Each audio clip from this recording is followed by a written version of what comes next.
칠흑 같은 어둠이 내려앉은 서울의 뒷골목은 억수같이 쏟아지는 빗줄기에 잠겨 형체를 알아볼 수 없을 만큼 흐릿하게 일그러져 있었고, 그 속에서 한서연은 터질 듯한 심장의 고동을 느끼며 위태롭게 달리고 있었다.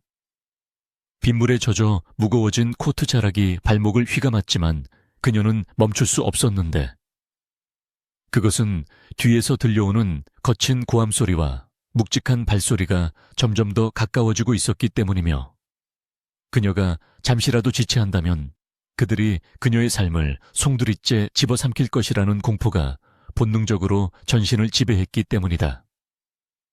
차라리 숨이 끊어지는 편이 나을지도 모른다는 절망적인 생각이 머릿속을 스치고 지나갔으나, 서연은 이를 악물고 찢어진 운동화 바닥으로 미끄러운 아스팔트를 박차며 스스로를 채찍질했다.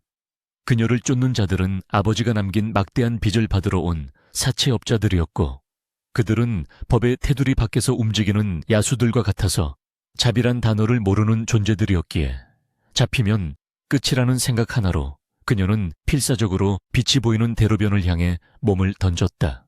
폐부 깊숙한 곳에서부터 비릿한 피맛이 올라오고 다리의 감각이 마비될 지경에 이르러서야 서연은 겨우 인적이 드문 도로변으로 빠져나올 수 있었지만, 그건 역시 그녀를 구해줄 구원의 장소는 아니었으며, 텅 빈 도로는 빗물에 반사된 가로등 불빛만이 을씨년스럽게 번쩍이고 있을 뿐 지나가는 차량 한 대 보이지 않는 적막강산이었다. 거친 숨을 몰아쉬며 무릎을 짚고 고개를 든 순간, 골목 어귀에서 검은 우비를 입은 사내 셋이 쇠파이프를 든 채 나타나 그녀의 퇴로를 차단했고, 그들의 입가에 걸린 비열한 미소는 빗속에서도 소름 끼치도록 선명하게 서연의 망막에 박혔다.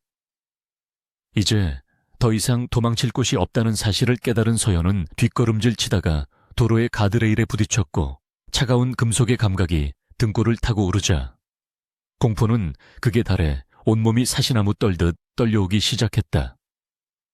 그녀는 자신이 왜 이런 비참한 운명에 놓여야 하는지, 하늘을 원망할 힘조차 남아있지 않았고, 그저 눈앞에 다가오는 폭력을 무기력하게 받아들여야만 하는 현실이 끔찍하게 싫었다.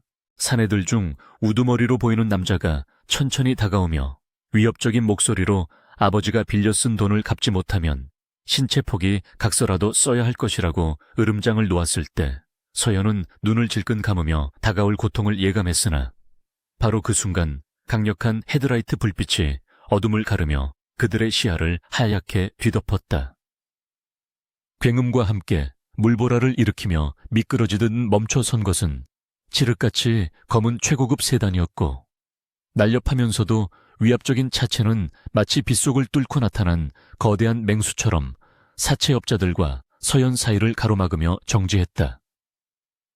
갑작스러운 불청객의 등장에 사내들은 눈살을 찌푸리며 욕설을 내뱉었고, 서연은 떨리는 눈꺼풀을 들어 올리며 그 낯선 차를 응시했는데, 차문이 열리며 검은 정장 차림의 남자가 우산을 펼쳐들고 차분하게 걸어 나오는 모습은 비현실적으로 우아해 보였다.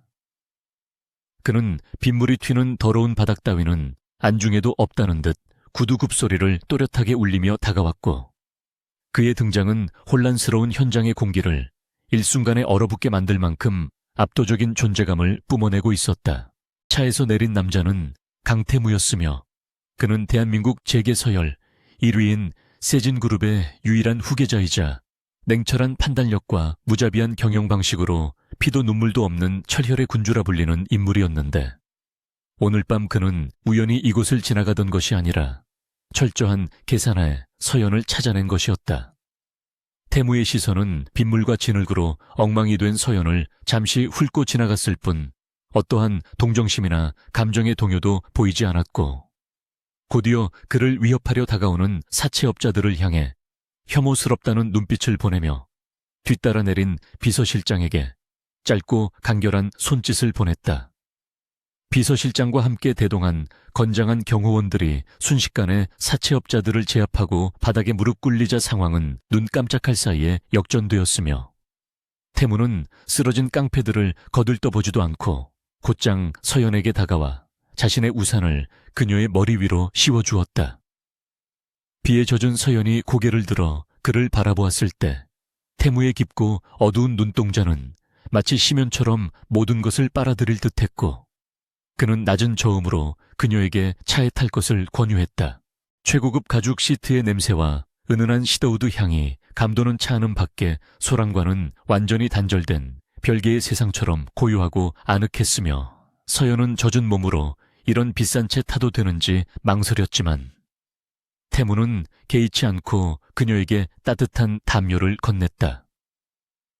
차가 부드럽게 출발하자 빗소리는 멀어졌고, 서연은 여전히 떨리는 손으로 담요를 움켜쥔 채 옆자리에 앉아 태블릿 PC로 무언가를 검토하고 있는 태무를 곁눈질로 훔쳐보았다.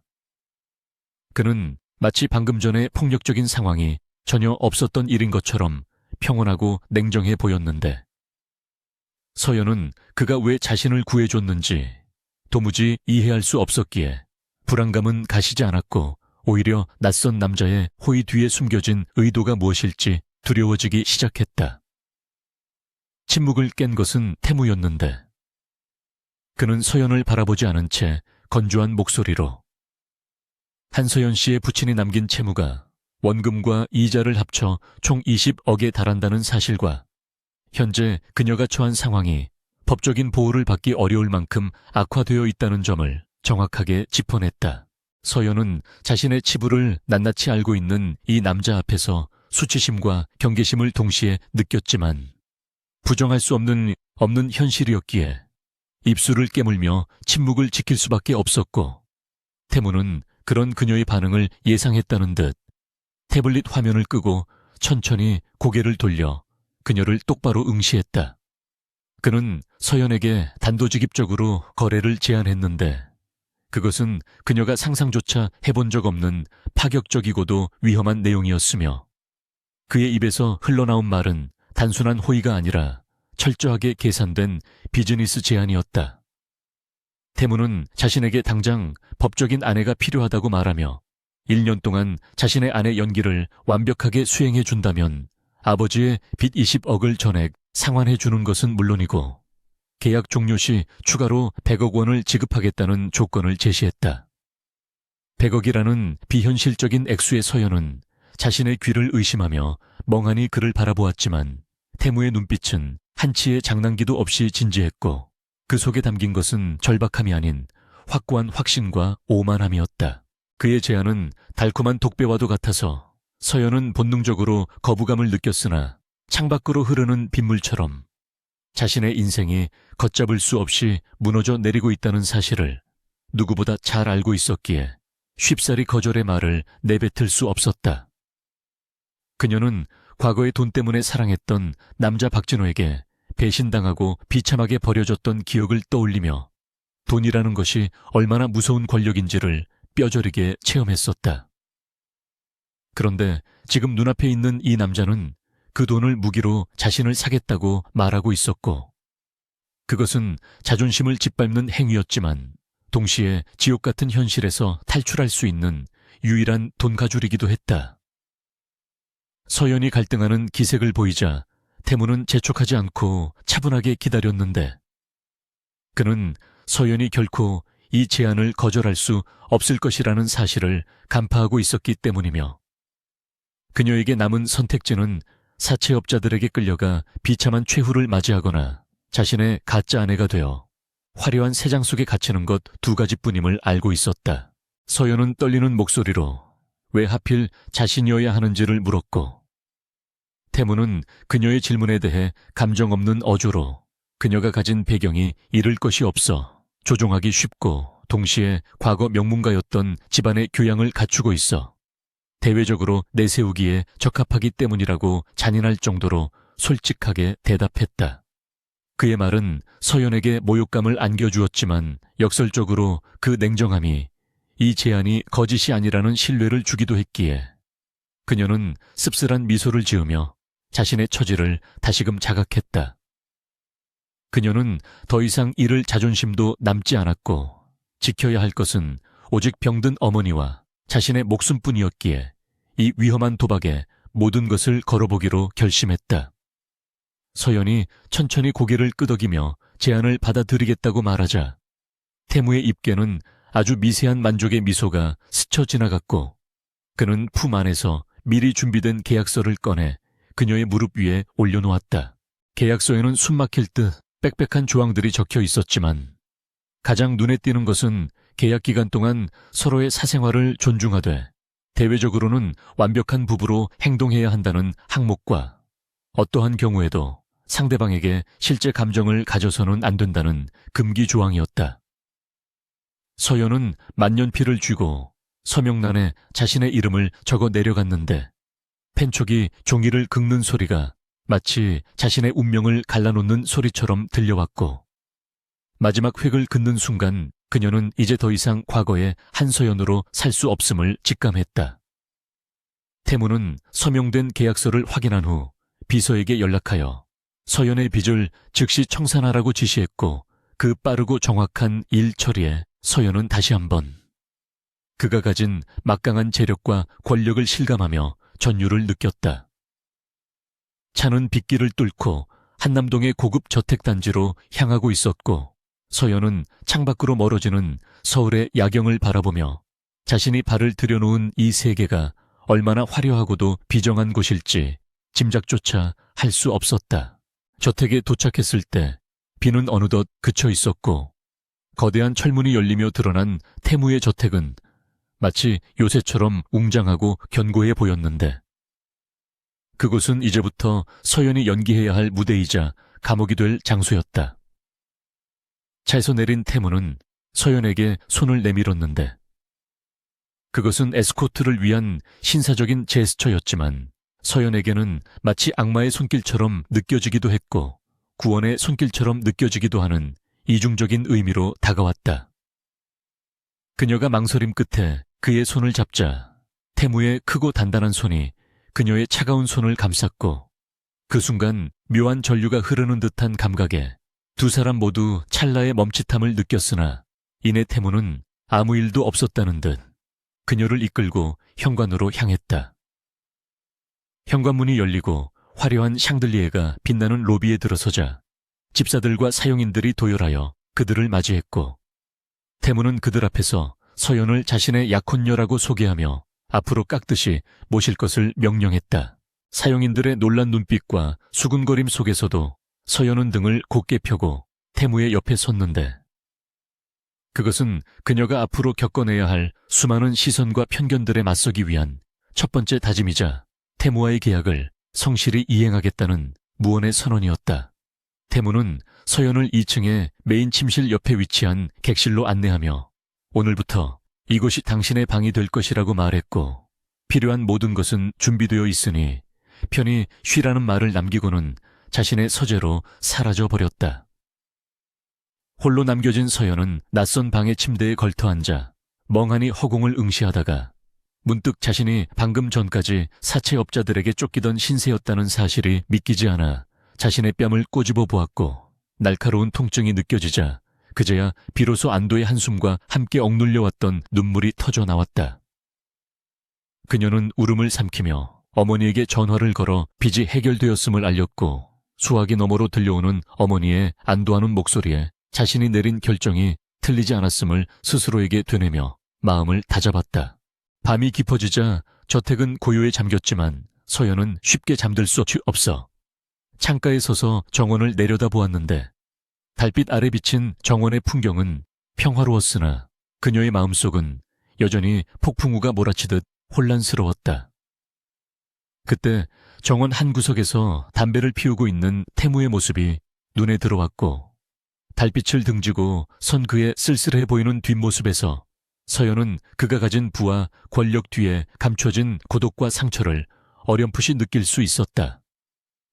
그는 무엇을 위해 사랑 없는 결혼을 감행하면서까지 회장직을 지키려 하는 것일까 하는 의문이 들었지만 서연은 이내 고개를 저으며 자신은 그저 계약에 명시된 역할만 충실히 수행하면 될 뿐 그 이상의 관심은 사치라고 설을 그었다. 하지만 그녀는 알지 못했는데 운명이라는 것은 인간이 정해놓은 계약서의 조항 따위는 비웃기라도 하듯 예기치 않은 방향으로 흘러가기 마련이며 오늘 밤 시작된 이 위험한 동거가 두 사람의 인생을 송두리째 뒤흔들 거대한 사랑의 서막이 될 것임을 말이다. 다음 날 아침 일찍부터 서연은 태무가 준비해준 디자이너 브랜드의 옷으로 갈아입고 메이크업 아티스트의 손길을 받으며 완벽한 재벌가 예비 며느리의 모습으로 변신했고, 거울 속에 비친 자신의 모습은 너무나 낯설어서 마치 다른 사람을 보는 듯한 착각을 불러일으켰다. 태무는 완벽하게 세팅된 서연의 모습을 보고 만족스러운 듯 고개를 끄덕이며 오늘 예정된 가족 식사 자리에 대해 간략하게 설명했는데, 그는 자신의 할아버지인 강 회장이 보수적이고 까다로운 분이니 말실수를 하지 않도록 주의하라고 당부했다. 차를 타고 본가로 이동하는 동안 태무는 서연에게 강 회장의 취향과 집안의 내력, 그리고 주의해야 할 친척들의 신상 명세까지 꼼꼼하게 주지시켰고, 서연은 마치 수험생이 암기 과목을 공부하듯 그의 말을 하나하나 머릿속에 새겨넣었다. 긴장감으로 손에 땀이 쥐어졌지만 서연은 태무가 건네준 손수건을 꽉 쥐며 심호흡을 했고, 태무는 그런 그녀의 긴장을 풀어주려는 듯 무심하게 던진 한마디가 의외로 따뜻하게 다가와 그녀의 마음을 조금이나마 진정시켜 주었다. 본가에 도착하여 거대한 대문을 통과할 때 서연은 전쟁터에 나가는 병사의 심정으로 비장한 각오를 다졌고, 차문이 열리고 태무의 에스코트를 받으며 현관에 들어서는 순간 수십 개의 눈동자가 그녀에게 꽂히는 것을 느꼈다.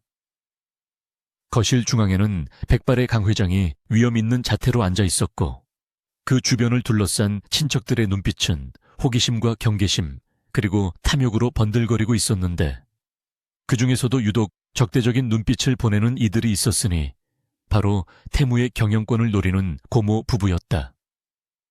강 회장은 서연을 날카로운 눈빛으로 훑어보며 출신 성분과 가문에 대해 꼬치꼬치 캐물었지만, 서연은 태무와 미리 맞춘 시나리오대로 침착하고 조리 있게 대답하여 위기를 넘겼고, 그녀의 당당하면서도 예의 바른 태도에 강 회장의 굳은 표정도 조금씩 풀리기 시작했다.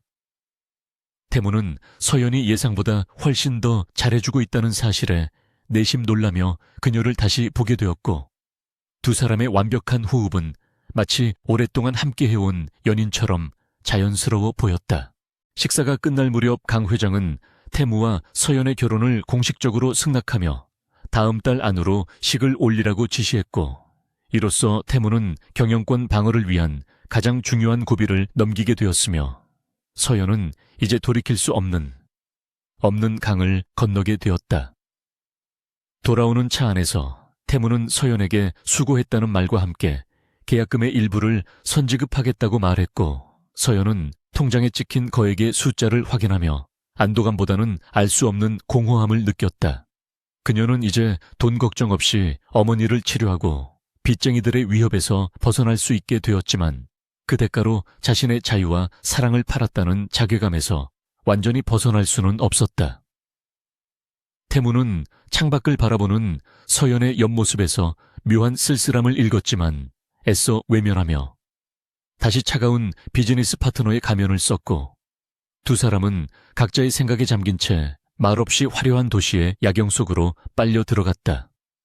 그러나 그들은 아직 모르고 있었는데, 그들의 계약 결혼 소식이 이미 재계의 호사가들 사이에서 빠르게 퍼져나가고 있으며, 그 소문을 듣고 분노와 질투에 휩싸인 한 남자가 복수의 칼날을 갈고 있다는 사실을, 그리고 그 남자가 바로 서연을 지옥으로 밀어넣었던 옛 연인 박진호라는 것을.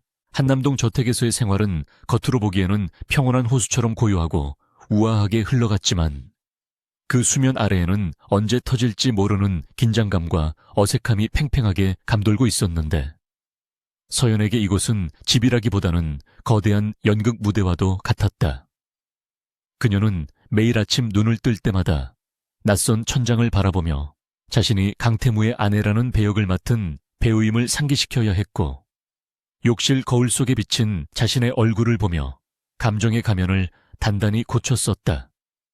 집안의 모든 가구와 장식품들은 그녀의 취향과는 거리가 먼 고가구들과 현대 미술품들로 채워져 있어 차가운 느낌을 주었고, 집안일을 돌보는 사용인들은 깍듯하게 그녀를 대했지만 그들의 눈빛 속에는 갑작스럽게 안주인이 된 정체불명의 여자에 대한 호기심과 의구심이 섞여 있음을 서연은 예민하게 감지할 수 있었다. 그녀는 그들의 시선에 위축되지 않기 위해 언제나 단정하고 흐트러짐 없는 모습을 유지하려 노력했고 서재에 틀어박혀 밤늦도록 나오지 않는 태무의 생활 패턴에 맞춰 자신의 동선을 최소화하며 투명 인간처럼 지내려 애썼다. 두 사람의 아침 식사 시간은 숨막힐 듯한 정적 속에서 이루어졌는데 넓은 다이닝 테이블의 양끝에 앉아 식사를 하는 그들 사이에는 보이지 않는 거대한 벽이 존재하는 것만 같았고 들리는 것이라고는 은수저가 그릇에 부딪히는 다그락거리는 소리와 태무가 넘기는 신문 소리뿐이었다. 태무는 식사 도중 서연에게 눈길 한 번 주지 않고 오직 태블릿 PC로 주식 동향을 체크하거나 비서와 통화하며 업무 지시를 내리는 데에만 열중했고 서연 역시 그에게 말을 걸어 방해가 되지 않도록 조용히 식사만 마친 후 자리를 뜨는 것이 일상이었다. 이러한 건조한 관계는 계약서에 명시된 사생활 불간섭 조항을 철저히 이행하는 것이었지만 서연은 가끔 그가 자신을 사람이 아닌 집에 들여놓은 값비싼 가구 중 하나로 여기는 것은 아닐까 하는 생각에 씁쓸함을 느끼기도 했다. 하지만 그녀는 불만을 토로할 처지가 아니었기에 그저 묵묵히 자신의 역할을 수행하며 이 차가운 저택 안에서 살아남는 법을 스스로 터득해 나가고 있었다. 그러던 어느 날 태무가 출근한 사이 예고도 없이 불청객이 저택을 방문하면서 서연의 평화롭던 위장 생활에 첫 번째 위기가 닥쳐왔는데 방문자는 다름 아닌 태무의 고모이자 그룹 내에서 막강한 영향력을 행사하는 최 이사였다. 그녀는 태무의 결혼을 탐탁지 않게 여기며 호시탐탐 며느리의 흠을 잡아내어 태무를 공영에 빠뜨리려는 야심을 품은 인물이었기에 서연이 혼자 있는 틈을 타 기습적으로 방문한 것이었다. 최 이사는 거실 소파에 거만하게 다리를 꼬고 앉아 서연을 머리끝부터 발끝까지 훑어보며 노골적인 무시와 비아냥이 담긴 말투로 그녀의 가정교육과 출신 성분을 들먹이기 시작했다. 그녀는 서연에게 차를 내오라고 시킨 뒤 찻잔의 온도와 차의 맛을 트집 잡으며 찻잔을 바닥에 내동댕이 치는 행패를 부렸고 당황한 사용인들이 어쩔 줄 몰라 발을 동동 구르는 사이 서연은 놀랍도록 침착한 태도도 깨진 조각들을 치우도록 지시했다. 서연은 모욕적인 언세도 눈 하나 깜짝하지 않고 오히려 우아한 미소를 지으며 최 이사가 즐겨 마신다는 홍차의 원산지와 블렌딩 방식에 대해 전문적인 지식을 곁들여 설명하며 그녀의 길을 꺾어 놓았다. 서연의 예상치 못한 방역과 기품 있는 태도에 최 이사는 짐짓 당황한 기색을 감추지 못했는데 그녀는 서연이 그저 돈을 보고 들어온 무식하고 천박한 여자일 것이라 짐작했으나 서연이 보여준 모습은 명문가 출신다운 교양과 절제미 그 자체였기 때문이다. 서연은 과거 아버지가 사업으로 성공했던 시절 어릴 때부터 엄격한 예절 교육과 다도 꽃꽂이 등을 익혔었고 비록 집안이 몰락하여 밑바닥 생활을 겪었지만 몸에 밴 기품은 사라지지 않고 위기의 순간에 빛을 발하고 있었다. 최 이사가 미술품에 대해 아는 체하며 거실에 걸린 그림을 비평하자 서연은 조용히 그 그림의 화풍과 작가의 의도 그리고 현재 미술시장에서의 가치까지 정확하게 짚어내며 정중하게 그러나 뼈있는 말로 최 이사의 얕은 지식을 지적했다. 말문이 막힌 최 이사는 얼굴이 불그락푸르락해져서 헛기침만 해대다가 급한 약속이 있다는 핑계로 도망치듯 저택을 빠져나갔고 그 모습을 지켜보던 사용인들은 서연을 경외의 눈빛으로 바라보게 되었다. 이 소동은 저녁에 퇴근한 태무의 귀에도 들어갔는데 그는 최 이사가 다녀갔다는 보고를 받고 서연이 곤란을 겪었을 것이라 예상하며 미간을 찌푸린 채 거실로 들어섰으나 그를 맞이한 것은 평소와 다름없이 평온하게 책을 읽고 있는 서연의 모습이었다. 태무는 집사로부터 서연이 최 이사를 어떻게 상대했는지에 대한 자세한 이야기를 전해 듣고는 내심 놀라움을 금치 못했는데 그는 서연이 단순히 빚을 갚기 위해 계약에 응한 연약한 여자라고만 생각했지 이토록 강단 있고 지혜로운 면모를 가지고 있을 줄은 몰랐기 때문이다. 그는 서재로 서연을 불러들여 괜찮으냐고 물었고 서연은 담담한 표정으로 그 정도 일은 예상했던 바이며 계약의 일부라고 생각하니 신경 쓰지 말라고 대답했다. 태무는 그녀의 의연한 태도에서 묘한 매력을 느꼈고 처음으로 그녀를 비즈니스 파트너로서 인정하는 듯한 눈빛을 보냈는데 그날 밤 두 사람 사이의 공기는 전보다 조금 덜 차갑고 조금 더 부드러워져 있었다. 며칠 후 태무는 중요한 해외 기업 인수 합병건으로 인해 극심한 스트레스에 시달리고 있었고 늦은 밤까지 서재의 불은 꺼질 줄 몰랐는데 그는 방대한 양의 계약 서류와 법률 검토 보고서에 파묻혀 두통을 호소하고 있었다. 서연은 잠이 오지 않아 물을 마시러 주방에 내려왔다가 서재 문틈으로 새어나오는 불빛과 태무의 억눌린 신음소리를 듣고 잠시 망설이다가 따뜻한 허브차를 끓여 쟁반에 받쳐들고 조심스럽게 노크를 했다. 태무는 예민해진 상태라 누구의 방해도 받고 싶지 않았지만 서연이 들어오자 내치지는 못하고 피곤한 기색으로 찻잔을 받아들었고 서연은 책상 위에 어지럽게 흩어진 영문 계약서들을 곁눈질로 보게 되었다. 그녀는 대학에서 경영학을 전공하고 아버지를 도와 실무를 익혔던 경험이 있었기에 서류의 내용이 심상치 않음을 직감했고 태무가 고민하고 있는 부분이 계약의 독소 조항과 관련된 것임을 단번에 알아차릴 수 있었다. 서연은 주제넘은 행동일지도 모른다는 생각에 주저했지만 태무가 너무나 고통스러워하는 모습을 보고 용기를 내어 조심스럽게 계약서의 특정 페이지를 가리키며 상대방 회사가 제시한 조건 중에 이중과세의 위험이 있는 조항이 숨겨져 있는 것 같다고 지적했다. 태무는 처음에는 그녀가 무슨 말을 하는지 의아해하며 무시하려 했으나 서연이 짚어낸 문구를 다시 한번 꼼꼼하게 읽어보고는 눈이 번쩍 뜨이는 충격을 받았는데 그것은 전문 변호사들조차 놓치기 쉬운 교묘한 함정이었기 때문이다.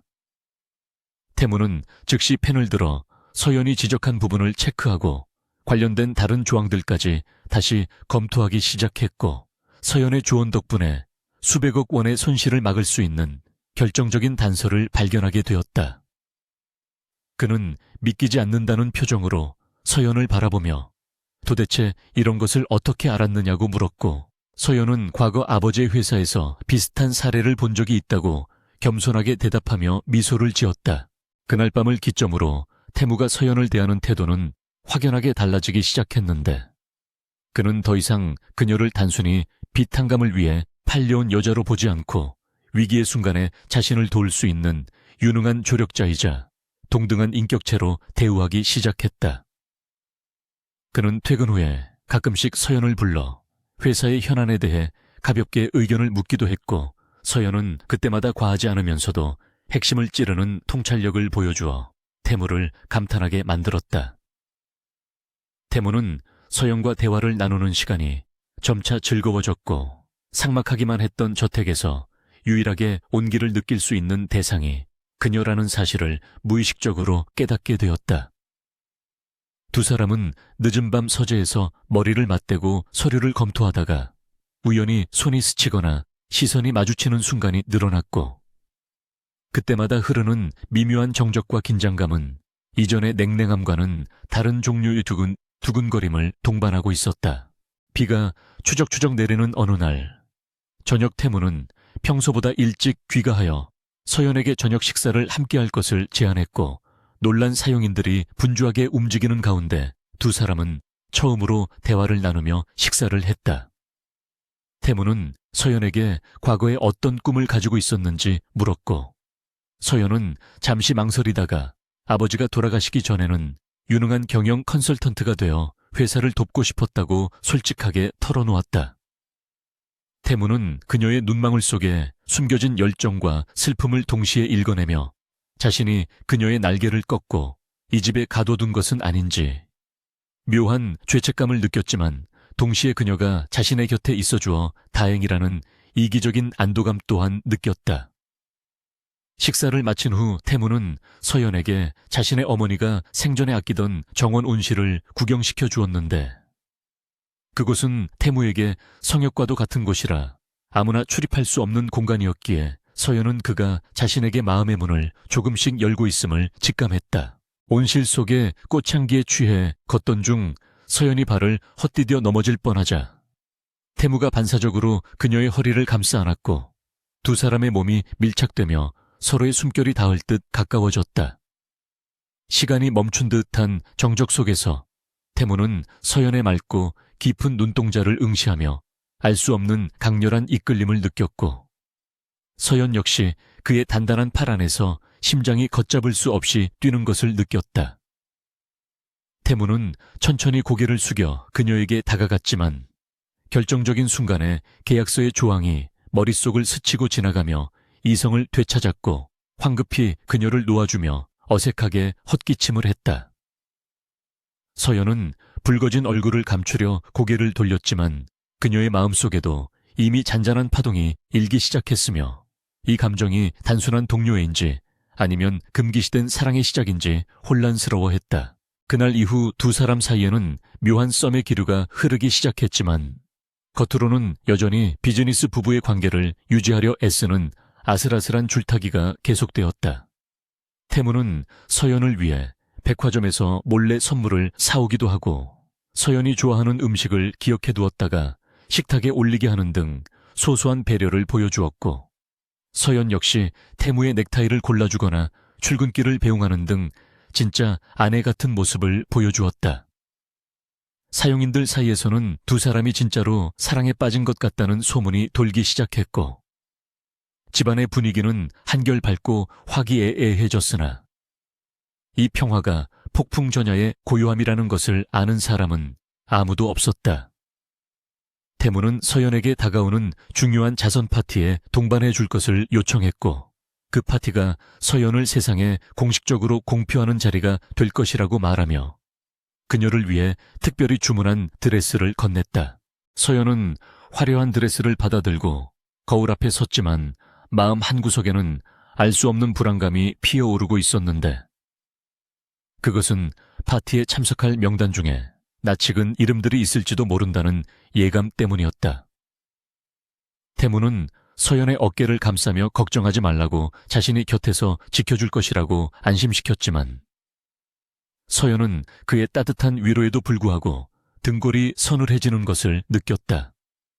그녀는 직감적으로 이번 파티가 자신의 인생을 또다시 뒤흔들 사건의 시작점이 될 것임을 감지했지만 이미 굴러가기 시작한 운명의 수레바퀴를 멈출 수는 없었다. 서연은 깊은 숨을 들이쉬며 거울 속에 자신에게 다짐하듯 속삭였는데 무슨 일이 있어도 강태무의 아내로서 당당하게 맞서겠노라고 그리고 결코 과거에 나약했던 한서연으로 돌아가지 않겠노라고 결의를 다졌다. 서울의 밤하늘을 수놓은 별들보다 더 화려하게 빛나는 도심의 중심부에 위치한 최고급 호텔 그랜드 로열의 연 회장은 오늘 밤 대한민국 상위 1%의 사교장으로 변모해 있었는데 입구에서부터 길게 뻗은 붉은 카펫 위로는 쉴 새 없이 터지는 카메라, 플래시와 함께 대한민국 경제를 움직이는 거물들의 행렬이 이어지고 있었다.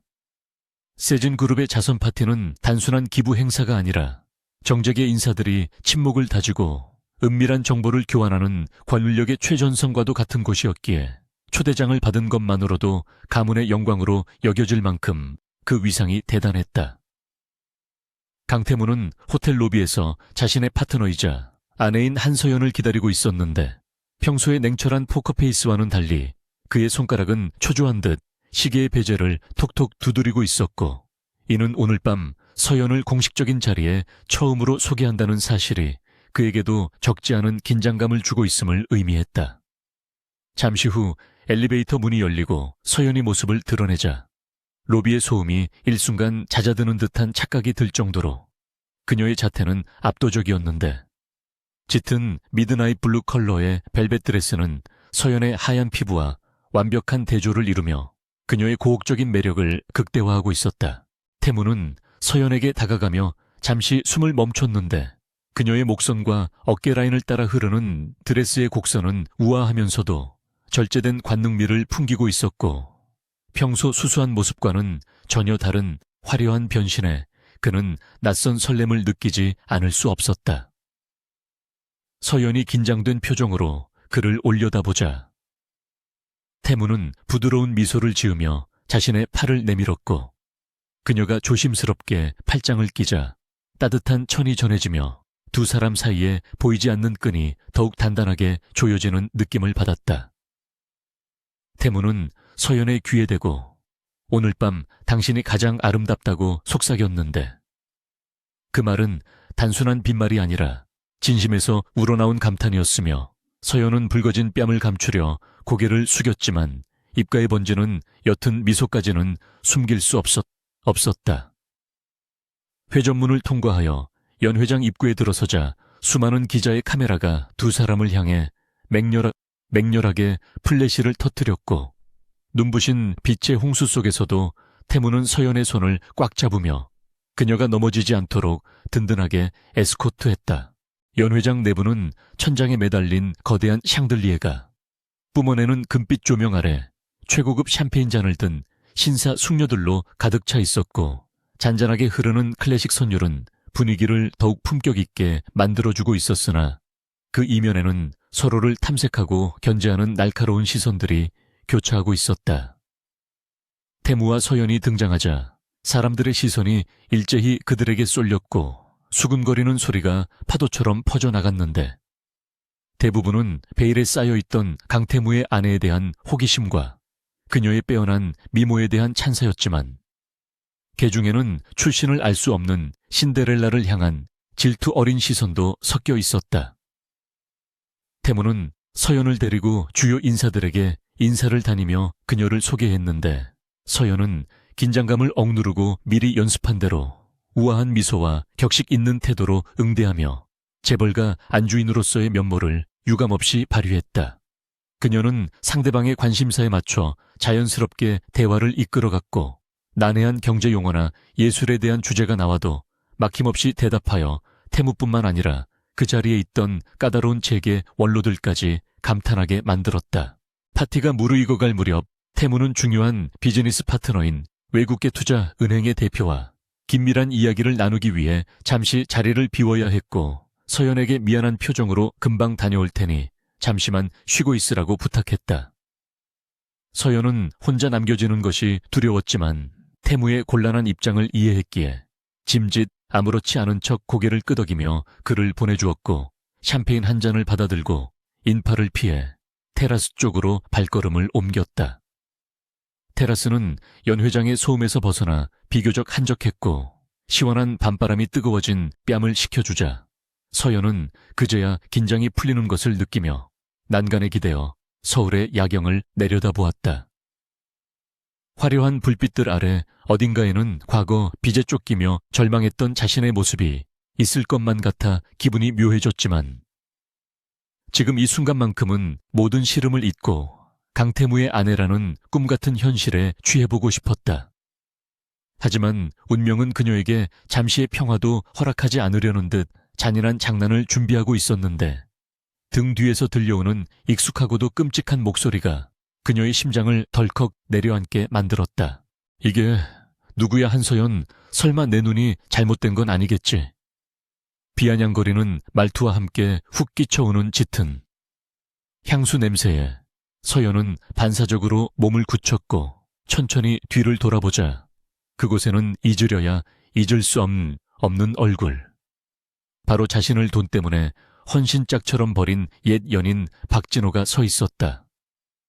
그는 대기업 회장의 사위가 되어 이전보다 훨씬 세련된 정장을 입고 거만한 태도를 취하고 있었지만, 눈빛 속에 서린 비열함과 탐욕은 여전했으며, 서연을 바라보는 그의 눈은 놀라움과 동시에 믿을 수 없다는 듯한 경멸로 가득 차 있었다. 진호는 서연의 위아래를 훑어보며 마치 팔려나온 상품을 감정하듯 무례한 시선을 보냈고, 그녀가 입고 있는 값비싼 드레스와 목에 걸린 다이아몬드 목걸이를 보자 입가에 조소 어린 미소가 번졌다. 서연은 온몸의 피가 거꾸로 솟는 듯한 분노와 수치심을 느꼈지만 여기서 무너지면 안 된다는 생각에 떨리는 손을 드레스 자락 속에 감추고 최대한 차가운 눈빛으로 그를 응시했다. 사람 잘못 보셨습니다. 실례지만 비켜주시죠. 서연은 그를 모르는 사람 취급하며 자리를 피하려 했지만 진호는 그녀의 앞을 가로막으며 뻔뻔하게 와인잔을 흔들어 보였다. 영희 실력이 많이 늘었네. 빚쟁이들한테 쫓겨서 야반 도주했다는 소문은 들었는데 어떻게 이런 곳에 들어왔지? 혹시 몸이라도 팔아서 초대장 구한 거야? 진호의 입에서 나온 말은 비수가 되어 서연의 가슴을 후벼 팠고 그녀는 과거 그가 자신에게 했던 돈 없는 사랑은 구질구질하다는 마지막 말이 떠올라 숨이 막혀오는 고통을 느꼈다. 진호는 서연이 대꾸하지 못하고 입술만 깨물고 있자 자신의 추측이 맞다고 확신한 듯 더욱 기고만장해져서 그녀에게 한 발짝 더 다가와 귓가에 역겨운 숨소리를 내뱉으며 속삭였다. 그는 자신이 버린 여자가 감히 자신과 같은 상류층의 파티에 섞여 있다는 사실 자체를 견딜 수 없어 했고 그녀를 깎아내림으로써 자신의 우월감을 확인하려는 비틀린 심리를 드러내고 있었다. 서연은 도망치고 싶은 충동을 억누르며 고개를 들어 진호를 똑바로 쳐다보았는데 그녀의 눈동자는 더 이상 과거에 순진하고 나약했던 여자의 것이 아니었으며 억겁의 고통을 견뎌낸 사람만이 가질 수 있는 서늘한 도끼가 서려 있었다. 말 조심해, 박진호. 난 더 이상 네가 알던 그 한서연이 아니야. 그리고 여긴 네가 함부로 주둥이를 놀릴 수 있는 동네 술집이 아니라고. 서연의 예상치 못한 방역에 진호는 잠시 당황한 기색을 보였지만 이내 코웃음을 치며 그녀의 어깨를 거칠게 잡아챘다. 주제 파악 못하고 까부는 건 여전하네. 네가 여기서 아무리 비싼 옷을 입고 귀부인 행세를 해도 네 근본이 천박한 빚쟁이, 딸년이라는 건 변하지 않아.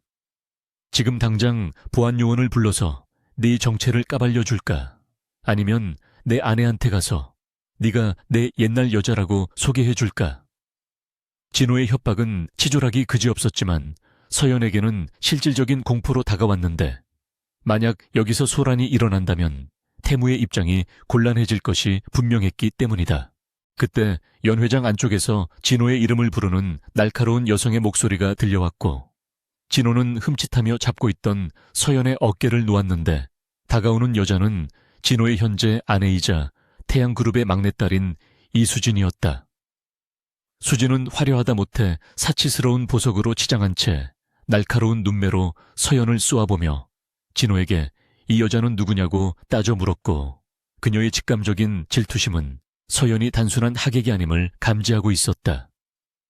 진호는 당황하며 얼버무리려 했지만 수진은 서연의 미모에 위기감을 느꼈는지 노골적으로 적대감을 드러내며 서연에게 다가와 시비를 걸기 시작했다.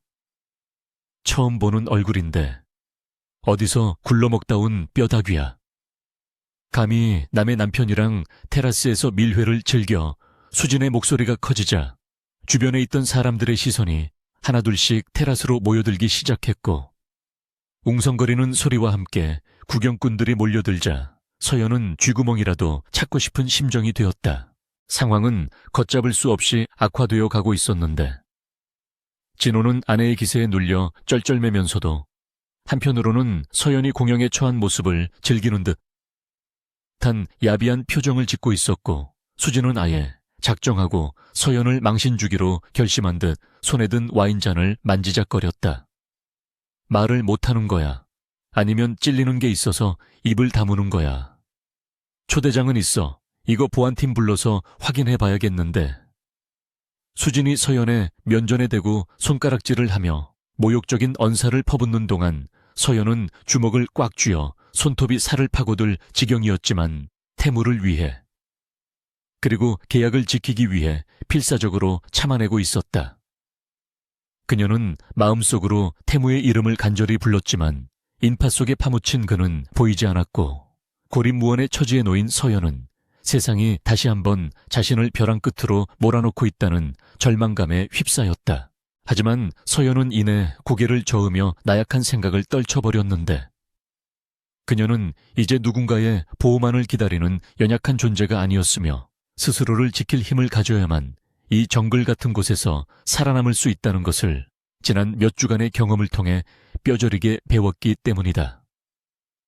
그녀는 떨리는 호흡을 가다듬고 수진을 향해 한 걸음 다가서며 기죽지 않은 목소리로 또렷하게 말했다. 말씀이 지나치시군요. 초면인 분께 예의를 갖추는 것이 상류층의 기본 소양이라고 배웠습니다만 태양그룹의 교육 방식은 조금 다른가 봅니다. 서연의 당당한 태도와 뼈있는 일침에 구경꾼들 사이에서 작은 탄성이 터져 나왔고 수진은 얼굴이 벌개져서 분노로 몸을 떨었다. 감히 듣보잡인 주제에 자신을 가르치려 든다는 사실에 자존심이 상한 수진은 이성을 잃고 손에 들고 있던 레드 와인을 서연의 얼굴을 향해 뿌리려 손을 치켜들었고 그 찰나의 순간 시간은 멈춘 듯 느리게 흘러갔다. 바로 그 순간 군중을 가르고 나타난 거대한 그림자가 서연의 앞을 막아섰고 허공을 가르던 수진의 팔목은 강철 같은 악력에 의해 제지당했는데 그 손의 주인공은 다름 아닌 강태무였다. 태무의 등장은 마치 폭풍을 잠재우는 거대한 산처럼 묵직하고 위압적이었으며 그의 차가운 눈빛은 수진과 진호를 번갈아 보며 살기를 뿜어내고 있었다. 주변의 공기가 순식간에 영하로 떨어진 듯 단 냉랭함 속에서 태무는 수진의 손목을 거칠게 뿌리치며 낮은 목소리로 으르렁거렸다. 내 아내에게 무슨 짓입니까? 그의 목소리는 크지 않았지만 연회장 전체를 울리는 천둥소리처럼 명확하게 들려왔고 내 아내라는 단어에 진호와 수진은 물론이고 지켜보던 모든 이들이 경악하며 숨을 삼켰다. 진호는 사색이 되어 태무를 바라보았고 자신이 건드린 여자가 대한민국 최고의 재벌 강태무의 아내라는 사실을 인지하자 다리가 풀려 주저앉을 뻔했다. 태무는 서연의 어깨를 감싸 안으며 그녀가 괜찮은지 확인했고 서연의 창백한 얼굴과 눈가에 맺힌 눈물을 보자 억눌러 왔던 분노가 화산처럼 폭발하는 것을 느꼈다. 그는 지금까지 비즈니스와 감정을 철저히 분리하며 살아왔지만 지금 이 순간 자신의 여자가 모욕당하는 꼴을 보고 이성을 유지할 수 있는 남자는 아니었다. 태무는 진호를 향해 천천히 고개를 돌렸는데 그 눈빛은 먹잇감을 노리는 맹수의 그것보다 훨씬 더 잔혹하고 파괴적이었으며 그는 오늘 밤 이 자리에서 누군가의 인생이 끝장날 것임을 예고하고 있었다. 서연은 태무의 옷자락을 잡으며 그를 말리려 했지만 태무의 단단한 근육은 긴장으로 팽팽하게 당겨져 있었고 그는 서연의 손을 따뜻하게 덮어주며 안심시키듯 살짝 힘을 주었다. 진호는 공포에 질려 뒷걸음질 치며 변명을 늘어놓으려 했으나 혀가 꼬여 제대로 된 말이 나오지 않았고 수진 역시 태무의 기세에 눌려 쥐 죽은 듯 조용해졌다. 태무는 싸늘한 미소를 지으며 진호에게 다가가 귓가에 나직하게 속삭였는데 그 말은 주변 사람들에게는 들리지 않았지만 진호의 안색을 흑빛으로 만들기에 충분했다. 감히 내 사람을 건드려 내 놈이 가진 그 하찮은 배경이 너를 지켜줄 수 있을 거라고 생각하나 오늘 밤이 내 인생의 마지막 파티가 될 거다.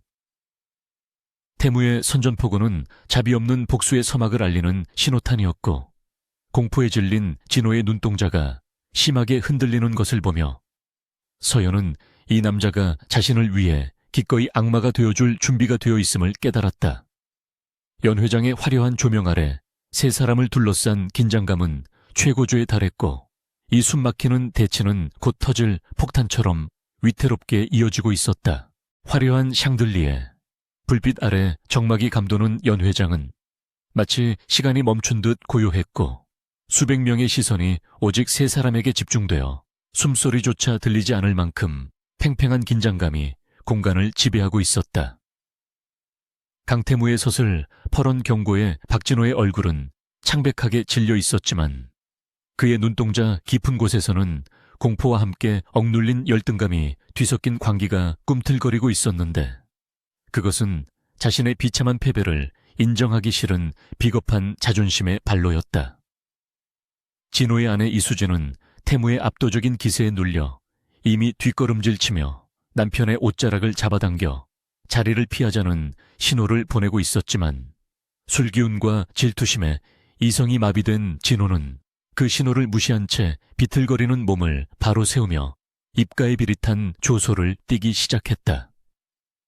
그는 대한민국 최고의 재벌 앞에서 자신이 한낱 벌레 같은 존재로 취급받았다는 사실을 견딜 수 없었고, 이 모든 수모의 원인이 자신이 버린 여자 한서연에게 있다는 망상에 사로잡혀 그녀를 어떻게든 깎아내려야만 자신의 바닥난 자존감을 회복할 수 있을 것이라 믿었다. 진호는 갑자기 터져나오는 웃음을 참지 못하고 낄낄거리기 시작했는데 그 소리는 너무나 기괴하여 주변에 있던 사람들이 인상을 찌푸리며 뒤로 물러나게 만들었고, 그는 마치 무대 위에 선 광대처럼 과장된 몸짓으로 주변을 둘러보았다.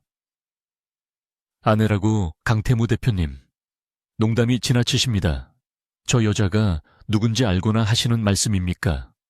아니면 저 여자의 가련한 연기에 천하의 세진그룹 대표님도 깜빡 속아 넘어가신 겁니까? 진호의 목소리는 연 회장의 높은 천장을 타고 울려 퍼졌고, 웅성거리던 사람들의 소음이 잦아들며 호기심 어린 눈빛들이 다시금 그에게로 쏠렸다. 태무의 눈썹이 꿈틀거리며 불쾌함을 드러냈지만 진호는 멈추지 않고 오히려 목소리를 높여 서연을 손가락질하며 그녀의 과거를 폭로하기 시작했는데, 그것은 서연이 가장 감추고 싶어 했던 아픈 상처를 잔인하게 들춰내는 행위였다. 여러분, 저 여자는 겉보기에만 번지르르한 귀부인이지 실상은 빚쟁이들에게 쫓겨 야반도주한 파산한 집안의 딸입니다. 불과 몇 달 전까지만 해도 제 바짓가랑이를 붙잡고 돈을 빌려달라고 애원하던 여자란 말입니다. 진호의 거짓과 진실이 교묘하게 섞인 폭로는 순식간에 파장을 일으켰고, 우아했던 파티장은 충격과 경멸의 속삭임으로 가득 찼다. 사람들은 믿을 수 없다는 듯 서연을 바라보며 수군거렸고, 개중에는 그녀를 경멸하는 눈빛을 보내거나 혀를 차며 태무를 동정하는 이들도 있었는데, 이 모든 상황은 서연에게 견디기 힘든 지옥과도 같았다. 서연은 핏기가 완전히 사라진 얼굴로 고개를 숙였고, 심장이 갈갈이 찢겨나가는 듯한 고통 속에서 자신이 쌓아올린 가짜 성벽이 무너져 내리는 것을 느꼈으며, 태무의 명예를 실추시켰다는 죄책감에 숨조차 제대로 쉴 수 없었다. 진호는 사람들의 동요를 즐기며 더욱 기고만장해져서 태무를 향해 비아냥거리는 말투를 이어갔는데, 그는 자신이 승기를 잡았다고 착각하며 넘지 말아야 할 선을 넘고 있었다. 강 대표님, 아무리 여자가 급하셔도 그렇지 저런 근본도 없는 꽃뱀을 아내로 맞이하다니요. 혹시 빚 갚아주는 대가로 사오신 겁니까? 세진그룹의 안주인 자리가 그렇게 헐값에 팔리는 자리인 줄은 미처 몰랐습니다. 그의 모욕적인 언사는 서연뿐만 아니라 강태무와 세진그룹 전체를 향한 도발이었고, 이를 듣고 있던 경호원들이 참지 못하고 제압하려 달려들려는 순간 태무가 한 손을 들어 그들을 제지했다. 태무의 표정은 차갑게 가라앉아 있었지만 그 눈빛은 마치 모든 것을 태워버릴 듯한 푸른 불꽃처럼 이글거리고 있었고, 그는 천천히 서연의 떨리는 어깨를 감싸 안으며 그녀를 자신의 등 뒤로 보호하듯 세웠다. 태무는 흐트러짐 없는 자세로 진호를 똑바로 응시하며 한 걸음 다가갔는데, 그의 발걸음 소리는 크지 않았지만 진호의 심장을 짓누르는 듯한 묵직한 압박감을 주었고, 진호는 본능적으로 뒷걸음질치며 침을 꿀꺽 삼켰다. 태무는 주변의 시선을 전혀 의식하지 않는 듯 침착하고 위험 있는 목소리로 입을 열었는데, 그 목소리는 마이크를 쓰지 않았음에도 불구하고 연 회장의 구석구석까지 명료하게 전달되었다. 박진호 씨, 당신의 그 얄팍한 새치, 혀로 내 아내를 깎아내리면 당신의 그 보잘것없는 자격지심이 조금은 위로가 됩니까? 당신이 버린 그 다이아몬드가 탐이 나서 이제 와서 흠집이라도 내보려는 심산인 모양인데 참으로 추하고 역겹군요. 태무의 예리한 일침에 진호의 얼굴이 벌개졌고 주변 사람들은 태무의 당당한 태도에 숨을 죽이며 다음 말을 기다렸다. 태무는 잠시 말을 멈추고 서연을 돌아보며 안심하라는 눈빛을 보낸 뒤 다시 진호를 향해 서늘한 미소를 지으며 말을 이었다. 당신 말대로 내 아내는 힘든 시간을 겪었습니다. 아버지의 빚을 갚기 위해 굳은 일을 마다하지 않았고 그 과정에서 당신 같은 파렴치한 자에게 배신을 당하기도 했지요. 하지만 그녀는 단 한 번도 자신의 존엄을 잃지 않았고 그 어떤 상황에서도 비겁하게 도망치거나 남을 탓하지 않았습니다.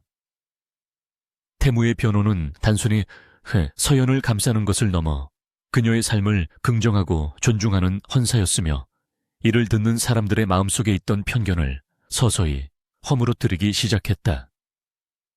반면에 당신은 어떻습니까? 회사의 자금난을 해결하기 위해 사랑 없는 결혼을 택하고 이제는 그 처가 덕분에 얻은 지위를 이용하여 약자를 짓밟는 것이 당신이 말하는 상류층의 품격입니까? 태무가 진호의 치부를 정확하게 찌르자 진호는 당황하여 횡설수설하며 변명하려 했지만 이미 여론은 차갑게 식어 있었다. 태무는 여기서 멈추지 않고 결정적인 한 방을 준비하고 있었는데 그는 진호에게 다가가 귓속말로 경고하는 대신 모든 사람이 들을 수 있도록 크고 단호하게 선언했다. 그리고 정정해주지. 그녀는 내가 돈으로 산 물건도 아니고 어설픈 연기를 하는 가짜도 아니다. 태무는 서연의 손을 높이 들어 올리며 그녀를 자신의 곁에 나란히 세웠고 그 순간 서연은 눈물 고인 눈으로 그를 올려다보았다. 그녀는 내 선택이자 내 자부심이며 내 인생의 유일한 동반자다. 한서연은 내 진짜 아내다. 태무의 외침은 연 회장을 뒤흔들었고 그 말 속에 담긴 진정성은 그 자리에 있던 모든 사람들의 가슴을 울렸으며 서연에게는 그 어떤 사랑 고백보다 더 강렬한 감동으로 다가와 심장을 걷잡을 수 없이 뛰게 만들었다. 이 선언은 단순히 진호의 주장을 반박하는 것을 넘어 태무 스스로가 서연을 자신의 인생에 깊숙이 받아들였음을 공식화하는 순간이었고 두 사람 사이의 계약관계를 뛰어넘는 감정의 도약을 의미했다. 진호는 태무의 기세에 완전히 압도되어 다리에 힘이 풀려 주저앉았고 창백해진 수지는 망신살이 뻗쳤다는 생각에 얼굴을 감싸쥐고 도망치듯 연 회장을 빠져나갔다. 보안 요원들이 다가와 멍하니 앉아있는 진호를 끌어내기 시작했고 그는 짐승처럼 울부짖으며 발버둥 쳤지만 그 모습은 처량하기 그지없어 사람들의 비웃음거리로 전락했다. 상황이 정리되자 태무는 굳은 표정을 풀지 않은 채 서연을 에스코트하여 당당하게 연 회장 출구를 향해 걸어갔고 그들의 뒤로는 박수갈차의 대신 경외와 부러움이 섞인 침묵만이 길게 이어졌다. 호텔을 빠져나와 대기하고 있던 리무진에 오를 때까지 태무는 서연의 손을 놓지 않았고 차문이 닫히고 외부와 차단된 공간에 들어서서야 비로소 긴 한숨을 내쉬며 넥타이를 느슨하게 풀었다. 서연은 여전히 떨리는 몸을 주체하지 못한 채 고개를 숙이고 있었는데 방금 전의 상황이 꿈인지 현실인지 분간이 가지 않았고 태무가 자신을 위해 보여준 행동이 너무나 벅차올라 눈물이 멈추지 않았다. 차 안에는 무거운 정적이 흘렀지만 그것은 이전의 어색함과는 다른 종류의 공기였으며 서로의 청과 숨결이 섞여 묘한 안도감과 애틋함을 자아내고 있었다. 서연은 젖은 목소리로 힘겹게 입을 열어 왜 그렇게까지 했느냐고. 자신 때문에 당신의 명예가 더럽혀질 수도 있었다고 자책하며 물었다. 태무는 서연의 물음에 바로 대답하지 않고 그녀의 젖은 눈가를 손수건으로 조심스럽게 닦아주었는데 그의 손길은 놀라울 정도로 부드럽고 다정하여 서연의 가슴을 더욱 아리게 만들었다. 내 명예 따위는 중요하지 않아. 중요한 건 내 사람이 다치지 않는 것이고 당신이 내 곁에 있는 동안에는 그 누구도 당신을 함부로 대하게 두지 않을 거야. 태무의 목소리는 낮고 굵었지만 그 속에 담긴 확고한 의지는 서연의 불안을 잠재우기에 충분했고, 그녀는 그가 말한 내 사람이라는 단어가 주는 무게감에 전율했다. 그는 자신이 서연을 보호한 것이 계약 조건 때문이 아니라 인간 한서연을 향한 존중과 연민, 그리고 그 이상의 감정 때문임을 스스로도 부정할 수 없게 되었다. 차창 밖으로 스쳐 지나가는 서울의 야경은 여느 때와 다름없이 화려했지만 서연의 눈에는 세상이 전과는 다르게 보였는데, 그것은 이제 그녀 곁에 든든한 보호막이 되어줄 한 남자가 존재한다는 사실 때문이었다. 그녀는 용기를 내어 태무의 손을 잡았고, 태무는 흠칫 놀라는 듯 했으나 이내 그녀의 손을 꽉 마주 잡아주며 깍지 낀 손을 자신의 무릎 위에 올려놓았다. 두 사람 사이에는 더 이상의 말이 필요 없었고, 맞잡은 두 손을 통해 전해지는 온기만이 서로의 진심을 확인시켜주고 있었다. 오늘 밤의 사건은 두 사람을 위기로 몰아넣을 뻔했으나 역설적으로 서로의 마음을 확인하고 관계를 급진전시키는 결정적인 기폭제가 되었다. 저택에 도착했을 때 태무는 피곤해 보이는 서연을 위해 직접 그녀를 방까지 데려다 주었고, 문 앞에 서서 잠시 망설이다가 그녀의 이마에 가볍게 입을 맞추었다. 오늘은 푹 쉬어. 내일부터는 싸움이 시작될 거야. 박진호는 이대로 물러설 놈이 아니니까. 그의 경고는 현실적이었지만 서연은 더 이상 두렵지 않았고, 태무와 함께라면 어떤 고난도 헤쳐나갈 수 있을 것 같은 자신감이 생겼다. 서연은 방으로 들어와 침대에 누웠지만 태무의 입맞춤이 남긴 여운 때문에 쉽게 잠들 수 없었고, 거울을 보며 붉어진 얼굴을 만지작거렸다. 태무 역시 서재로 돌아가 독한 위스키를 한 잔 따르며 오늘 밤 자신이 내뱉은 말들을 되새겨 보았는데, 진짜 아내라는 말이 뇌리에서 떠나지 않아 씁쓸한 미소를 지었다. 한편 굴욕적으로 쫓겨난 박진호는 자신의 사무실에서 분노를 사귀지 못해 기물들을 닥치는 대로 부수며 고래고래 소리를 지르고 있었고, 그의 눈은 복수심으로 붉게 충혈되어 있었다. 그는 태무에게 당한 모욕을 천배만배로 갚아주겠다고 다짐하며 어둠 속의 조력자에게 전화를 걸어 태무와 서연을 파멸시킬 더 악랄한 계획을 지시했다. 그는 언론을 조작하여 세진그룹의 주가를 폭락시키고 서연의 과거를 조작하여 그녀를 사회적으로 매장시킬 준비를 시작했는데, 이것은 단순한 복수극이 아니라 자신의 파멸을 재촉하는 자살골이 될 것임을 그는 아직 모르고 있었다. 태무와 서연의 사랑이 깊어질수록 그들을 노리는 어둠의 그림자 또한 짙어지고 있었고, 다가올 폭풍은 그 어느 때보다 거세고 파괴적일 것이었다. 새벽이 밝아올 무렵 서연은 악몽에서 깨어나 식은땀을 흘리며 일어났는데 불길한 예감이 엄습해 오는 것을 느꼈고, 창밖을 내다보니 하늘은 잔뜩 흐려 있어 금방이라도 비가 쏟아질 것만 같았다. 그녀는 태무의 방 쪽을 바라보며 그의 안위를 걱정했고, 이제 자신의 운명은 그와 때려야 뗄 수 없는 하나가 되었음을 받아들였다. 서연은 자리에서 일어나 책상 앞에 앉아 태무를 돕기 위한 전략을 구상하기 시작했는데, 그녀의 눈빛은 더 이상 도망자의 것이 아니라 사랑하는 사람을 지키기 위해 싸우는 전사의 것으로 변해 있었다. 이제 진짜 전쟁이 시작되려 하고 있었고, 서연은 그 전쟁의 한복판에서 강태무의 진정한 아내로서 당당히 맞설 준비를 마쳤다. 이튿날 아침 서울의 금융가는 전날 밤에 여운이 가시기도 전에 터져나온 충격적인 뉴스로 인해 발칵 뒤집혔는데, 세진그룹의 본사 앞은 이른 새벽부터 몰려든 취재진들로 인산인해를 이루었고, 카메라 플래시가 번개처럼 번쩍이며 출근하는 임직원들을 위협적으로 애워싸고 있었다. 인터넷 포털 사이트와 소셜미디어는 강태무 대표의 결혼이 사실은 거액의 돈이 오간 계약 관계이며 그의 아내 한서연이 파산한 집안의 빚쟁이 딸이라는 자극적인 폭로 기사들로 도배가 되어 있었고, 실시간 검색어 순위는 온통 두 사람의 이름으로 장악되어 있었다. 박진호가 사주한 것으로 보이는 찌라시 언론들은 확인되지 않은 악성 루머들을 사실인 양 교묘하게 포장하여 퍼뜨리고 있었는데, 그 내용은 서연이 과거 유흥업소에서 일했다거나 태무의 재산을 노리고 접근한 계획적인 사기꾼이라는 식의 입에 담기도 힘든 저질스러운 비방들이 주를 이루었다. 이로 인해 세진그룹의 주가는 장 시작과 동시에 곤두박질치기 시작했고, 투자자들의 항의 전화가 빗발치며 회사의 업무가 마비될 지경에 이르렀다. 대표이사 집무실의 무거운 공기 속에서 강태무는 창밖을 내려다보며 끓어오르는 분노를 억누르고 있었는데, 그의 손에 쥐어진 보고서는 구겨질 대로 구겨져 있었고, 핏발선 눈동자는 당장이라도 누군가를 찢어밟힐 듯 살벌하게 빛나고 있었다.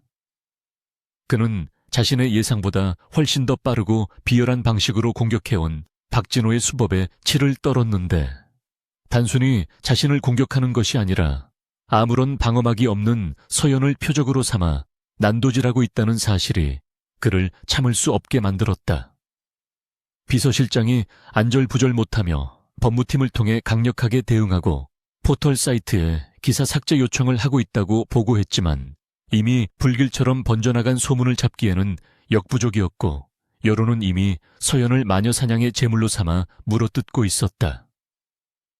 태무는 지금 당장 서연에게 달려가고 싶었지만 회사 내의 동요를 막고 이사회의 압박을 견뎌내야 하는 위치에 있었기에 발이 묶여 있었고, 그 무력감이 그의 심장을 옥죄어 왔다. 한편 한남동 저택 역시 외부와 철저히 고립된 채 창살 없는 감옥으로 변해 있었는데, 저택의 높은 담벼락 밖에는 수십 명의 파파라치들이 진을 치고 서연이 나오기만을 기다리며 망원 렌즈를 들이대고 있었고, 드론까지 띄워 집 안을 촬영하려는 시도까지 벌어지고 있었다.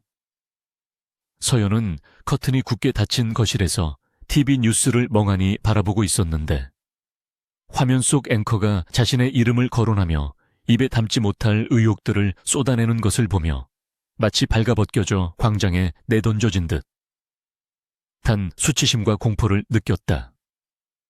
그녀는 자신이 태무에게 짐이 될 것이라는 사실을 알고 있었지만, 이렇게까지 처참하게 그의 명예를 실추시키게 될 줄은 몰랐기에 죄책감에 눈앞이 캄캄해졌고, 당장이라도 짐을 싸서 어디론가 사라져버리고 싶은 충동에 시달렸다. 하지만 그녀는 문득 지난밤 태무가 자신을 지키기 위해 세상과 맞서 싸웠던 모습을 떠올렸고, 그가 보여준 믿음을 배신하고 비겁하게 도망칠 수는 없다는 생각에 입술을 깨물며 주먹을 꽉 쥐었다. 서연은 눈물을 닦아내고 자리에서 일어나 서재로 향했는데, 그녀는 더 이상 피해자로 남지 않겠다고 다짐하며 냉정을 되찾으려 노력했고, 자신을 공격하는 적의 실체를 파악하기 위해 노트북을 켜고 관련된 기사들과 주가 흐름을 분석하기 시작했다. 그녀는 박진호가 단순히 복수심 때문에 이런 일을 벌인 것이 아니라 그 이면에 더 큰 그림을 그리고 있을 것이라 직감했는데, 뉴스가 터진 시점과 세진그룹의 경쟁사인 태양그룹 계열사의 주식 매수 타이밍이 묘하게 겹친다는 점을 발견했기 때문이다. 서연은 과거 아버지의 회사에서 배웠던 회계 지식과 주식시장의 메커니즘을 총동원하여 박진호와 연관된 페이퍼 컴퍼니들의 자금 흐름을 추적하기 시작했고, 수많은 데이터 속에서 놈들이 불법적인 시세 조종을 시도하고 있다는 결정적인 정황을 포착해 나갔다. 그녀의 손가락은 키보드 위를 빠르게 춤추고 있었고, 눈빛은 사냥감을 노리는 매처럼 예리하게 빛나고 있었는데, 슬픔에 잠겨있을 시간조차 아까울 만큼 상황은 긴박하게 돌아가고 있었다. 오후가 되자 세진그룹 본사에서는 긴급 이사회가 소집되었고, 회의실의 분위기는 마치 처형장처럼 살벌했는데, 태무의 고모인 최 이사를 필두로 한 반대파 세력들은 기다렸다는 듯 태무의 경영 능력과 도덕성을 문제 삼으며 맹공을 퍼부었다. 최 이사는 테이블을 내리치며 강 대표의 무책임한 사생활 관리 때문에 회사의 시가총액이 하루 만에 수조 원이나 증발했다고 고함을 질렀고, 당장 대표직에서 물러나거나 아니면 그 여자와 이혼하고 공식적인 사과문을 발표하라고 압박했다. 다른 이사들 역시 주주들의 항의가 빗발치고 있다며 태무를 성토했고, 태무는 그들의 비난을 묵묵히 들으며 차가운 표정으로 앉아 있었지만 속으로는 이 사태를 어떻게 수습해야 할지 치열하게 계산기를 두드리고 있었다. 그는 서연을 버리는 선택지는 애초에 고려조차 하지 않았기에 정면 돌파를 결심하며 이사들에게 일주일의 시간을 주면 모든 의혹을 해소하고 주가를 원상복구시키겠다고 단호하게 선언했다. 태무가 늦은 밤 지친 몸을 이끌고 저택으로 돌아왔을 때 그는 서연이 방 안에 틀어박혀 울고 있을 것이라 예상하며 무거운 마음으로 현관을 들어섰지만 집 안은 의외로 고요했고 어디선가 은은한 커피 향이 풍겨오고 있었다. 그는 서재 문틈으로 새어나오는 불빛을 따라 발걸음을 옮겼고 문을 열었을 때 눈앞에 펼쳐진 광경에 잠시 말을 잃었는데 서재 안은 수십 장의 차트와 서류들로 뒤덮여 있었고 그 한가운데에 서연이 안경을 쓴 채 모니터에 집중하고 있었기 때문이다. 서연은 인기척을 느끼고 고개를 들었는데 그녀의 얼굴은 다소 초췌해 보였지만 눈빛만은 그 어느 때보다 맑고 강인하게 살아있었으며 그녀는 태무를 보자마자 걱정스러운 표정 대신 옅은 미소로 그를 맞이했다. 태무는 그녀에게 다가가 괜찮으냐고 물으려 했지만 서연이 먼저 입을 열어 지금 감상에 젖어 있을 때가 아니라고 말하며 태무를 책상 앞으로 이끌었다. 서연은 태블릿 PC를 내밀며 자신이 분석한 자료를 브리핑하기 시작했는데 그녀의 목소리는 차분하고 논리정연하여 마치 전문 애널리스트의 보고를 듣는 듯한 착각을 불러일으켰고 내용은 태무조차 미처 파악하지 못했던 부분들을 예리하게 짚어내고 있었다. 그녀는 박진호가 고용한 댓글 조작 부대와 가짜뉴스를 유포하는 언론사의 서버 위치를 추적한 결과와 세진그룹의 주가가 폭락할 때마다 대량으로 주식을 매집하고 있는 의문의 계좌들을 연결하여 보여주었다. 서연은 이것이 단순한 명예훼손 사건이 아니라 자본시장법을 위반한 거대 금융범죄임을 설명하며 이 증거들을 역이용하면 박진호뿐만 아니라 그를 뒤에서 조종하는 세력까지 일망타진할 수 있다고 주장했다. 태무는 서연의 뛰어난 통찰력과 정보 수집 능력에 감탄을 금치 못했는데 그녀는 단순히 보호받아야 할 연약한 아내가 아니라 전장에 함께 나갈 수 있는 든든한 참모이자 동지였다.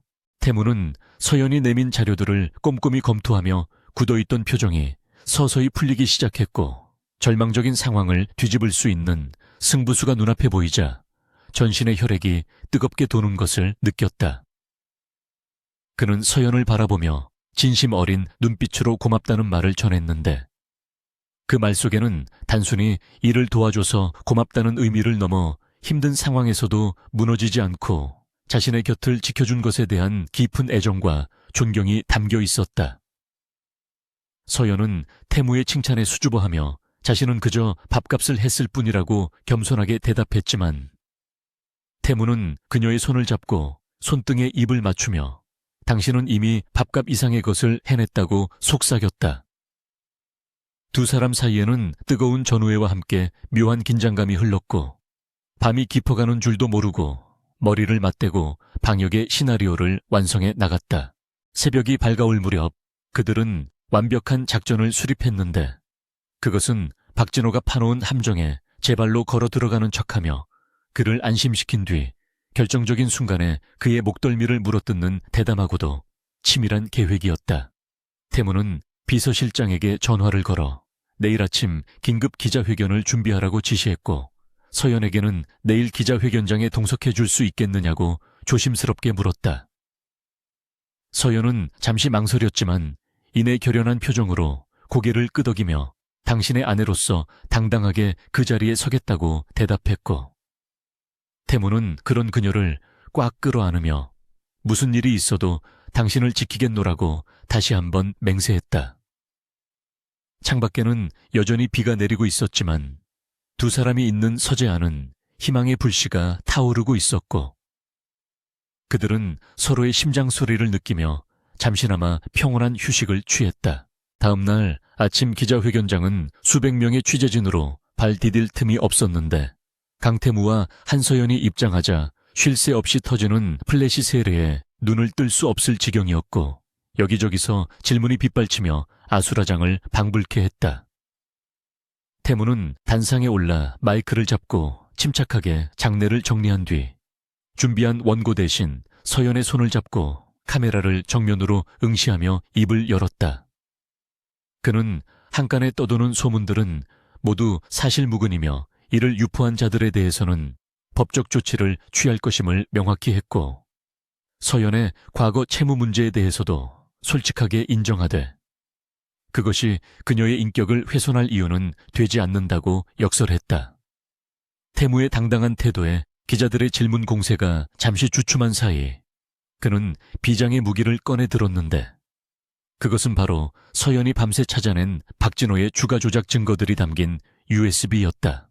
태무는 프로젝터 화면에 복잡한 계좌 흐름도와 조작된 기사들의 IP 추적 결과를 띄우며 이번 사태가 특정 세력에 의해 기획된 작전임을 폭로했고, 그 배후에 경쟁사인 태양그룹에 사위 박진호가 있음을 암시하는 결정적인 단서들을 하나하나 공개했다. 기자회견장은 순식간에 충격과 경악의 도가니로 변했고, 기자들은 특종을 잡기 위해 앞다투어 태무의 발언을 타전하기 시작했으며, 실시간으로 중계되던 방송을 보고 있던 박진호는 자신의 사무실에서 사색이 되어 리모컨을 집어던졌다. 서연은 태무의 옆에서 흔들림 없는 자세로 앉아 있었는데 그녀는 마이크를 넘겨받아 차분한 목소리로 자신이 겪은 부당한 협박과 모욕에 대해 증언하며 피해자로서의 권리를 주장했다.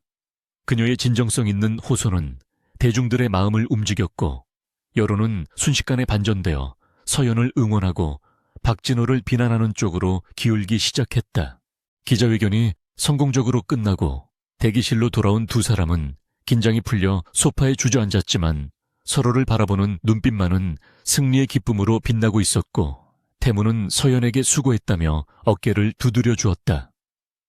하지만 그들은 아직 끝난 것이 아니라는 것을 알고 있었는데 박진호는 쥐도 궁지에 몰리면 고양이를 물듯 적그의 최후의 발악을 할 것이 분명했기 때문이다. 태무는 검찰에 정식으로 수사를 의뢰하기 위해 변호인단을 소집했고, 서연은 집으로 돌아가 추가적인 증거를 확보하기 위해 다시 분석 작업에 돌입하기로 했다. 저택으로 돌아가는 차 안에서 서연은 창밖을 보며 문득 자신이 태무와 함께 걷고 있는 이 길이 단순한 계약 관계를 넘어선 운명적인 동행임을 깨달았고, 그 끝에 무엇이 기다리고 있든 그와 함께라면 두렵지 않을 것 같다는 확신을 가지게 되었다. 한편 박진호는 자신의 치부가 천하에 드러날 위기에 처하자 이성을 잃고 광분하고 있었는데 그는 장인인 태양그룹 회장에게 불려가 뺨을 맞고 호적에서 파버리겠다는 협박까지 받은 상태였다. 그는 모든 원망을 태무와 서연에게 돌리며 마지막으로 그들을 파멸시킬 극단적인 방법을 강구하기 시작했고, 어둠의 세계에 있는 해결사를 고용하여 물리적인 위협을 가할 계획을 세웠다. 그는 이제 잃을 것이 없는 미친 개가 되어 있었고 그의 눈에는 살기가 번득이고 있어 보는 이들로 하여금 소름 돋게 만들었다.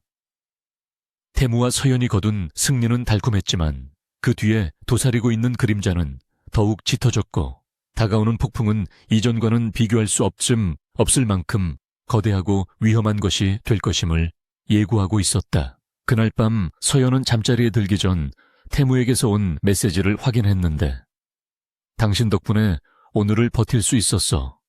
고마워. 나의 파트너. 라는 짧은 문장에 가슴이 뭉클해지는 것을 느꼈다. 그녀는 답장을 쓰려다 망설임 끝에 지우고 핸드폰을 가슴에 품은 채 눈을 감았는데 꿈속에서라도 그에게 사랑한다고 말하고 싶었기 때문이다. 태무 역시 텅 빈 집무실에 홀로 남아 창밖의 야경을 바라보며 서연을 생각하고 있었는데 그는 이제 그녀 없이는 자신의 인생이 불완전하다는 것을 인정할 수밖에 없었고 이 전쟁이 끝나면 그녀에게 정식으로 프로포즈하겠다고 다짐했다. 두 사람의 마음은 서로를 향해 걷잡을 수 없이 달려가고 있었지만 운명은 그들의 사랑을 시험하려는 듯 마지막 시련을 준비하고 있었다. 검찰의 압수수색 영장이 발부되었다는 속보가 전광판을 붉게 물들이자 서울의 도심은 또다시 거대한 소용돌이에 휘말렸는데 세진그룹을 공격하던 박진호의 페이퍼 컴퍼니와 태양그룹의 일부 계열사들이 주요 수사 대상으로 지목되면서 상황은 급반전되었다. 강태무와 한서연이 기자회견에서 터뜨린 증거들은 너무나 명백하고 치명적이어서 여론은 순식간에 박진호를 부도덕한 기업 사냥꾼이자 파렴치한 범죄자로 낙인 찍었고 그를 비호하던 세력들조차 꼬리 자르기에 급급해 연락을 끊고 잠적해 버렸다. 태무는 검찰 조사가 시작됨과 동시에 그룹 내 법무팀을 총동원하여 박진호가 저지른 횡령과 배임, 그리고 주가 조작 혐의에 대한 추가 고발장을 접수했고 이 모든 과정은 치밀하게 계산된 시나리오대로 한치의 오차도 없이 진행되었다. 서연은 저택의 서재를 임시 상황실로 꾸미고 밤낮 없이 쏟아지는 방대한 양의 회계 자료들을 분석하며 검찰 수사에 힘을 실어줄 결정적인 단서들을 찾아내는 데 몰두했는데 그녀의 눈은 피로로 충혈되어 있었지만 진실을 밝히겠다는 집념으로 그 어느 때보다 형형하게 빛나고 있었다. 태무는 회사 일로 눈코뜰 새 없이 바쁜 와중에도 틈만 나면 서연에게 전화를 걸어 밥은 먹었는지 잠은 좀 잤는지 물으며 그녀를 챙겼고 늦은 밤 귀가에서는 서연이 분석해놓은 자료들을 검토하며 감탄을 금치 못했다. 서연은 단순히 숫자를 나열하는 것에 그치지 않고 자금의 흐름 속에 숨겨진 박진호의 은밀한 사생활과 불법 로비 정황까지 포착해냈는데 이는 전문가 뺨치는 수준이라 태무는 그녀가 가진 잠재력이 빚이라는 족쇄에 묶여 그동안 빛을 보지 못했다는 사실에 안타까움을 느꼈다.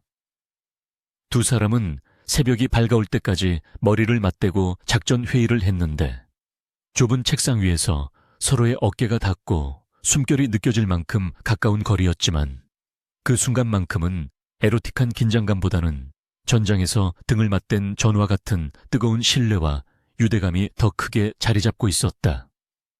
태무는 서연이 건네주는 커피잔을 받아들며 그녀의 손가락 끝에 닿은 자신의 손가락에서 전해지는 미세한 떨림을 감지했고 그녀 역시 자신과 같은 마음일 것이라는 확신을 가지게 되었지만 지금은 거사 앞이라 애써 감정을 억누를 수밖에 없었다. 그러던 중 서연은 박진호가 관리하던 비밀 장부에 원본 파일이 저장된 서버의 위치를 추적하는 데 성공했는데 그곳은 놀랍게도 박진호가 개인 명의로 소유하고 있는 경기도 외곽의 한 별장이었다.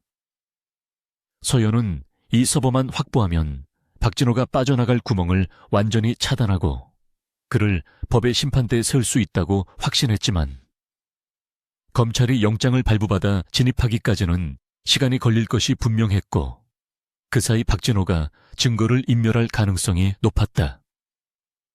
태무는 위험하다며 만류했지만 서연은 지금이 아니면 기회가 없다며 강한 의지를 보였고 결국 태무는 그녀를 혼자 보낼 수 없다는 판단에 직접 그녀와 함께 별장으로 향하기로 결심했다.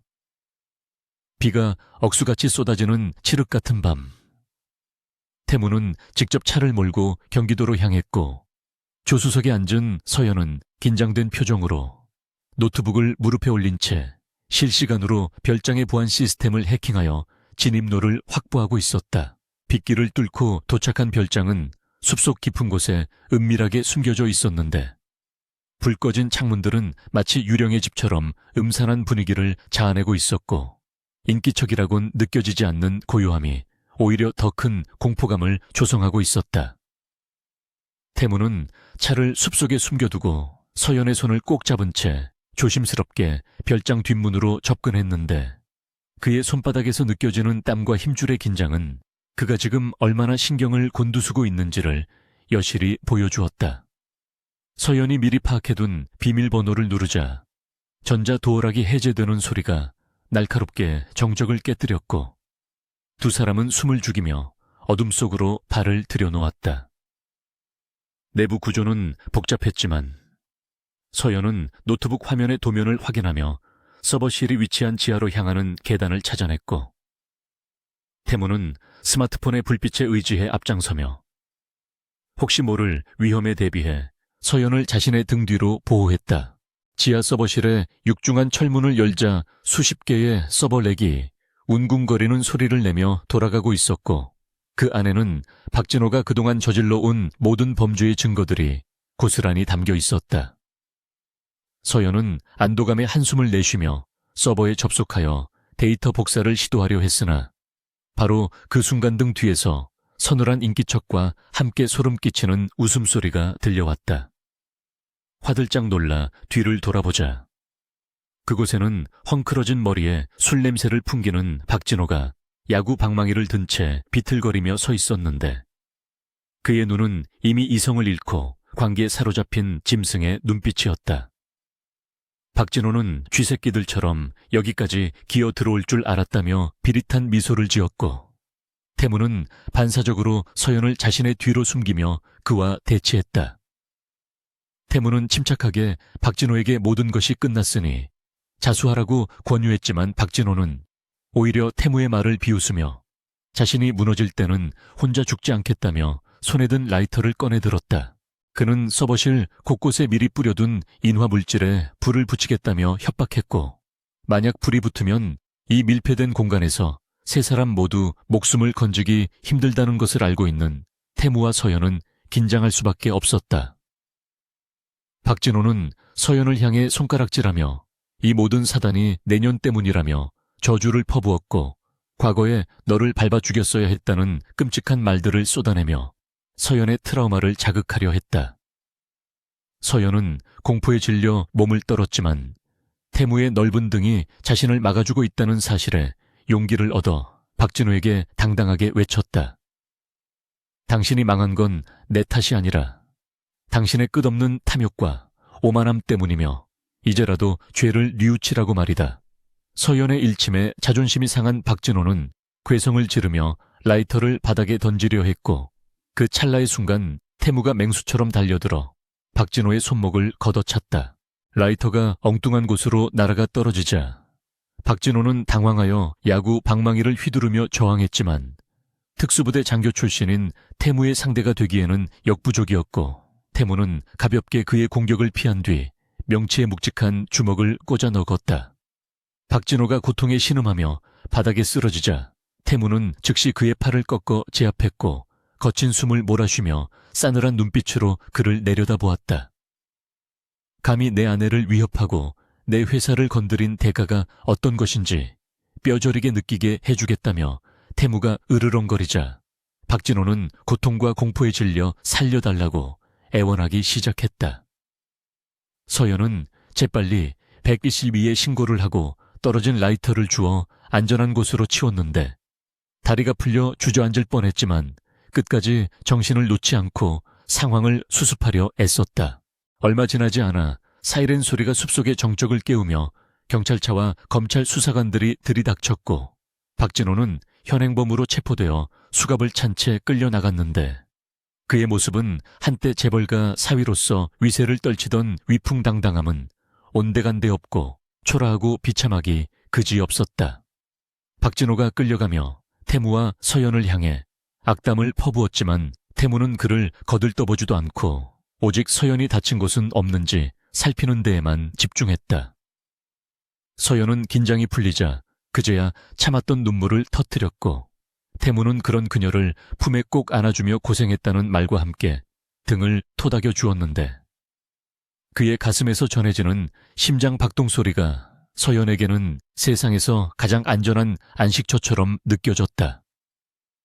경찰 조사를 마치고 별장을 빠져나올 때 비는 그쳐 있었고 구름 사이로 희미하게 동이 터오고 있었는데, 그것은 길고 길었던 어둠의 시간이 끝나고 새로운 시작이 다가오고 있음을 알리는 신호와도 같았다. 돌아오는 차 안에서 두 사람은 말없이 서로의 손을 잡고 있었는데, 그 침묵은 어색함이 아닌 평온함과 안도로 채워져 있었고, 겪어낸 시련만큼이나 두 사람의 마음은 깊게 연결되어 있었다. 서연은 운전하는 태무의 옆모습을 바라보며 자신이 이 남자를 깊이 사랑하고 있음을 부정할 수 없게 되었고, 계약 기간이 끝나면 그를 떠나야 한다는 사실이 가슴을 옥죄어 오는 통증으로 다가왔다.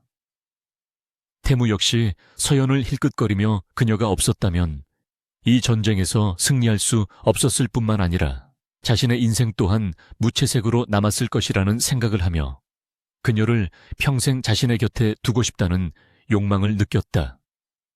하지만 그는 서연이 자신과의 결혼을 빚을 갚기 위한 비즈니스로만 생각할지도 모른다는 두려움과 계약서에 명시된 종료 시점이 다가오고 있다는 사실 때문에 선뜻은 마음을 고백하지 못하고 속으로만 삼켜야 했다. 며칠 후 언론은 박진호의 구속수사와 세진그룹의 승리를 대서특필했고 박진호의 장인인 태양그룹 회장은 대국민 사과문을 발표하며 박진호와의 절연을 선언했는데 이로써 박진호는 사회적으로 완전히 매장당하게 되었다. 세진그룹의 주가는 연일 상한가를 기록하며 폭등했고 태무의 위기관리 능력과 서연의 내조에 대한 찬사가 이어지며 두 사람은 재계에서 가장 영향력 있는 부부로 떠올랐다. 그러나 외부의 화려한 스포트라이트와는 달리 한남동 저택의 분위기는 묘하게 가라앉아 있었는데 그것은 계약 종료일이 불과 며칠 앞으로 다가왔기 때문이었다. 서연은 약속대로 빚이 모두 청산되고 추가로 약속받은 100억 원이 입금될 예정이었지만 돈에 대한 기쁨보다는 태무와 헤어져야 한다는 슬픔이 그녀를 압도하고 있었다. 서연은 조용히 짐을 정리하기 시작했는데 옷장에 걸린 화려한 드레스들과 태무가 사준 선물들을 보며 지난 시간들이 주마등처럼 스쳐 지나갔고 그 모든 순간들이 태무와의 추억으로 가득 차 있음을 깨닫고 눈시울을 붉혔다. 그녀는 자신이 떠나는 것이 태무를 위한 길이라고 생각하며 마음을 다잡으려 했지만 자꾸만 흔들리는 마음을 어쩔 수 없었고 태무가 자신을 붙잡아 주기를 바라는 헛된 기대를 품기도 했다. 태무 역시 서재에 홀로 앉아 계약서를 만지작거리고 있었는데 찢어버리고 싶은 충동과 서연의 의사를 존중해야 한다는 이성이 충돌하며 괴로운 시간을 보내고 있었다. 그는 서연이 자유를 원한다면 놓아주어야 한다고 생각했지만 그녀 없는 삶을 상상하는 것만으로도 숨이 막혀오는 고통을 느꼈다.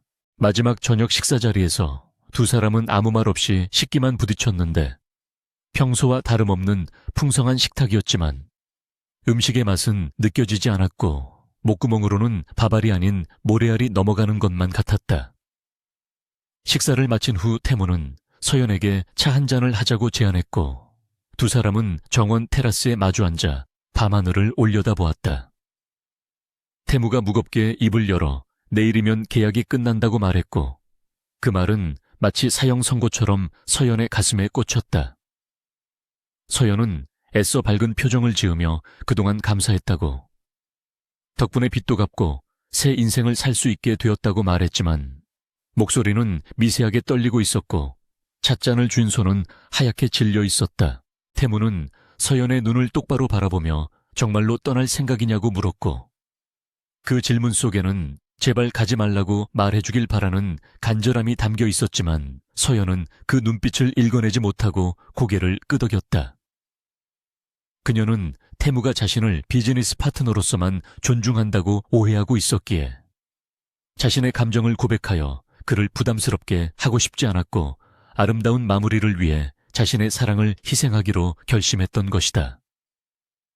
태무는 서연의 대답에 실망과 절망이 뒤섞인 표정을 지었지만 이내 씁쓸한 미소를 지으며 알겠다고 당신의 뜻을 존중하겠다고 대답했다. 두 사람 사이에는 건너지 못한 강이 흐르고 있었고 서로를 향한 마음은 닿을 듯 닿지 못한 채 허공에서 맴돌고 있었다. 그날 밤 서연은 방으로 돌아와 짐 가방을 싸고 책상 위에 태무에게 남길 편지를 썼는데 한 글자 한 글자 적어 내려갈 때마다 눈물이 종이를 적셔 잉크가 번져 나갔다. 그녀는 편지에 차마 사랑한다는 말은 적지 못하고 그동안 고마웠다는 말과 당신의 행복을 빈다는 상투적인 인사말만을 남겼지만 그 행간에는 태무를 향한 절절한 그리움과 아쉬움이 가득 배어 있었다. 태무는 술에 취해 비틀거리는 걸음으로 서연의 방 앞까지 왔다가 차마 문을 두드리지 못하고 돌아섰는데 문 하나를 사이에 두고 서로를 그리워하는 두 사람의 밤은 그 어느 때보다 길고 고통스러웠다. 날이 밝으면 서연은 떠날 것이고 태무는 다시 혼자가 될 것이라는 사실이 두 사람을 잠 못 들게 만들었고, 이대로 끝낼 수 없다는 운명의 목소리가 그들의 귓가에 맴돌고 있었다. 다음 날 아침 일찍 서연은 태무가 깨기 전에 저택을 나서기로 결심하고 조용히 캐리어를 끌고 현관으로 향했는데, 집사들과 사용인들이 아쉬운 표정으로 그녀를 배웅했다. 서연은 그들에게 작별 인사를 건네고 대기하고 있는 택시에 오르려 했으나 발걸음이 쉽게 떨어지지 않아 자꾸만 뒤를 돌아보았다. 2층 테라스에서 커튼 뒤에 숨어 그녀를 지켜보고 있던 태무는 멀어지는 서연의 뒷모습을 보며 심장이 뜯겨 나가는 듯한 고통을 느꼈고, 이대로 그녀를 보낸다면 평생 후회할 것이라는 강렬한 예감에 사로잡혔다. 택시가 출발하고 서연이 시야에서 사라지자 태무는 주먹으로 벽을 내리치며 고함을 질렀고, 그의 눈에서는 참았던 눈물이 흘러내렸다. 그는 서재로 달려가 금고 속에 보관된 계약서를 꺼내들었고 망설임 없이 그것을 반으로 찢어버리며 중얼거렸다. 아니, 이대로는 안 돼. 나는 그녀를 보낼 수 없어. 태무는 재킷을 챙겨들고 미친 듯이 계단을 뛰어내려갔고 그의 머릿속에는 오직 서연을 잡아야 한다는 생각 하나만이 가득 차 있었다. 강태무가 모는 스포츠카는 마치 굶주린 맹수처럼 도로를 질주하며 굉음을 토해내고 있었는데, 그의 손은 핸들을 부서뜨릴 듯 꽉 쥐어져 있었고 이마에는 식은땀이 맺혀 흘러내리고 있었다. 그는 자신이 방금 전까지 저질렀던 어리석은 행동을 뼈저리게 후회하며 엑셀러레이터를 더 깊게 밟았는데, 창밖으로 스쳐 지나가는 풍경은 속도감에 뭉개져 형체를 알아볼 수 없었고 그의 시야에는 오직 저 멀리 사라져가는 서연의 택시 꽁무니만이 들어와 있었다.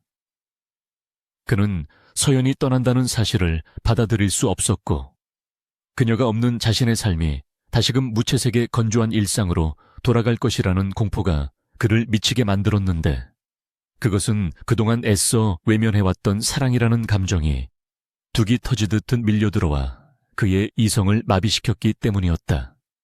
태무는 거친 숨을 몰아쉬며 클락션을 울려댔고 다른 차들이 놀라 비켜서는 사이로 고개하듯 차선을 변경하며 필사적으로 거리를 좁혀 나갔다. 한편 택시 뒷좌석에 앉아있던 한서연은 창문에 머리를 기댄 채 하염없이 흐르는 눈물을 닦아내고 있었는데, 그녀의 손에는 결혼 반지가 아닌 계약 종료와 함께 받은 통장이 쥐어져 있었지만 그것은 그녀에게 아무런 위로도 되지 못했다. 기사님이 백미러로 힐끔거리며 무슨 안 좋은 일이라도 있느냐고 걱정스레 물었지만 서연은 대답할 힘조차 없어 그저 고개를 저으며 창밖만 응시했고, 멀어지는 서울의 풍경이 마치 자신의 행복했던 꿈이 산산조각 나 흩어지는 것처럼 느껴져 가슴이 미어지는 듯한 통증을 느꼈다. 그녀는 태무를 위해 떠나는 것이 맞다고 스스로를 세뇌시켰지만 심장 한구석에서는 그가 쫓아와 주기를 바라는 이기적인 희망이 꿈틀거리고 있었고, 핸드폰을 만지작거리며 혹시라도 그에게서 연락이 오지 않을까 기대하는 자신의 모습이 초라하게 느껴졌다. 바로 그 순간 뒤쪽에서 들려오는 날카로운 경적 소리와 함께 익숙한 검은색 스포츠카가 택시 옆으로 바짝 붙어오는 것이 보였고 서연의 눈동자는 놀라울음으로 크게 흔들리기 시작했다. 태무는 택시 앞을 가로막으며 급정거를 시도했고 타이어가 아스팔트를 긁으며 내는 끔찍한 마찰음과 함께 택시는 비틀거리며 갓길에 멈춰 섰는데, 택시기사가 놀라 욕설을 내뱉으려는 찰나 태무가 차에서 뛰쳐나와 뒷좌석 문을 거칠게 열어젖혔다. 서연은 눈앞에 나타난 태무의 흐트러진 모습에 말을 잇지 못했는데, 평소에 단정하고 냉철하던 모습은 온데간데 없고 넥타이는 풀어 헤쳐져 있었으며 헝클어진 머리카락과 붉게 충혈된 눈은 그가 얼마나 절박한 심정으로 달려왔는지를 여실히 보여주고 있었다. 태무는 서연의 손목을 잡아 끌어내리며 거친 숨을 몰아쉬었고 놀란 서연이 이게 무슨 짓이냐고 소리쳤지만 그는 들리지 않는다는 듯 그녀를 꽉 끌어안으며 놔주지 않았는데, 그의 품에서 느껴지는 뜨거운 천과 격렬한 심장 박동은 거짓 없는 그의 진심을 대변하고 있었다. 태무는 서연의 어깨를 잡고 그녀의 눈을 똑바로 바라보며 떨리는 목소리로 계약은 끝났지만 우리의 관계는 끝낼 수 없다고 외쳤는데 그의 눈빛에는 더 이상 비즈니스 파트너를 대하는 계산적인 냉정함이 아닌 한 여자를 향한 끓어오르는 열망만이 가득 차 있었다. 그는 주머니에서 갈기갈기 찢어진 계약서 조각들을 꺼내 서연의 눈앞에 보여주며 이제 우리 사이를 가로막는 종이 쪼가리는 존재하지 않는다고, 당신을 내 곁에 두기 위해서라면 위약금이든 뭐든 전 재산을 내놓아도 상관없다고 절규하듯 고백했다. 서연은 흩날리는 종이 조각들을 바라보며 멍한 표정을 지었지만 이내 태무의 진심이 가슴 깊이 파고들어오자 억눌러왔던 감정이 북받쳐 올라 입술을 떨며 눈물을 쏟아냈다.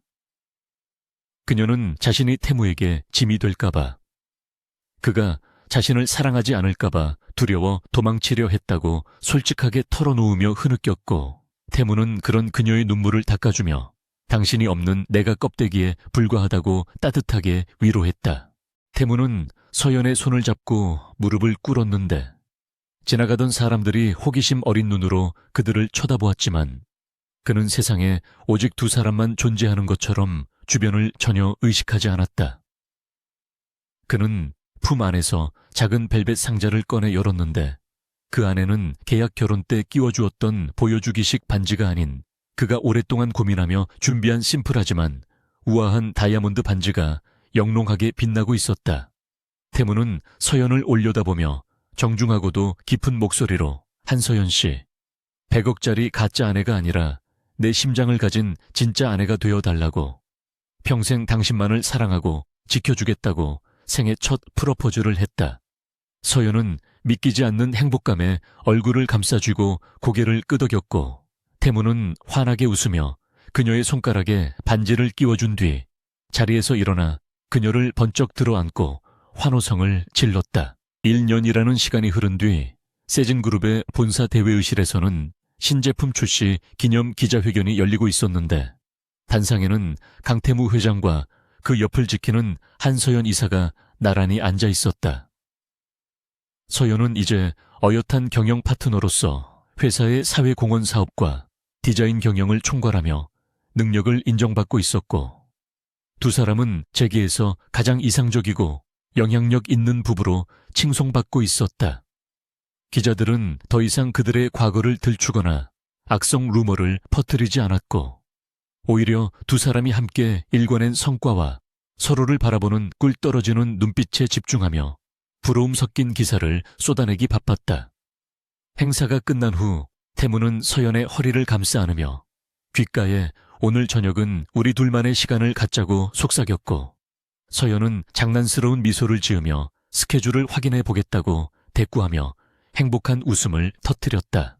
그날 저녁 두 사람은 처음 만났던 날처럼 비가 내리는 거리를 걷고 있었지만 그때와는 달리 우산 속의 공기는 따뜻하고 포근했는데 태무는 서연의 어깨가 젖지 않도록 우산을 기울여주고 있었다. 그들은 과거에 서로를 밀어내고 상처 주었던 시간들이 있었기에 지금의 평범한 일상이 얼마나 소중한지 누구보다 잘 알고 있었고, 잡은 두 손을 절대 놓지 않으리라 다짐하며 발걸음을 맞추었다. 태무는 문득 멈춰서서 서연을 바라보며 당신을 만난 것이 내 인생 최고의 행운이자 가장 성공적인 투자였다고 농담처럼 말했지만 그 눈빛만은 진지하기 그지없었다. 서연은 까치발을 들어 그의 입술에 가볍게 키스하며 당신은 내게 100억보다 더 값진 사랑을 주었다고 화답했고, 두 사람은 빗속에서 서로를 깊이 포옹하며 사랑을 확인했다. 저택으로 돌아온 두 사람은 따뜻한 벽난로 앞에 앉아 와인을 마시며 지난날의 추억을 이야기했는데 서연이 문득 찢어버린 계약서 이야기를 꺼내자 태무는 짐짓 모르는 척하며 딴청을 피워 그녀를 웃게 만들었다. 서연은 태무의 품에 기대어 창밖의 빗소리를 들으며 이제 더 이상 쫓기거나 불안해할 필요가 없는 안전한 안식처에 있음을 감사했고, 태무는 그녀의 머리카락을 쓰다듬으며 영원히 그녀의 그늘이 되어주겠다고 마음속으로 맹세했다. 그들의 사랑은 계약이라는 차가운 거래로 시작되었지만 시련과 고난을 겪으며 그 어떤 보석보다 단단하고 빛나는 진짜 사랑으로 완성되었고 앞으로 펼쳐질 미래에도 서로가 서로에게 유일한 구원이자 희망이 될 것임을 의심하지 않았다.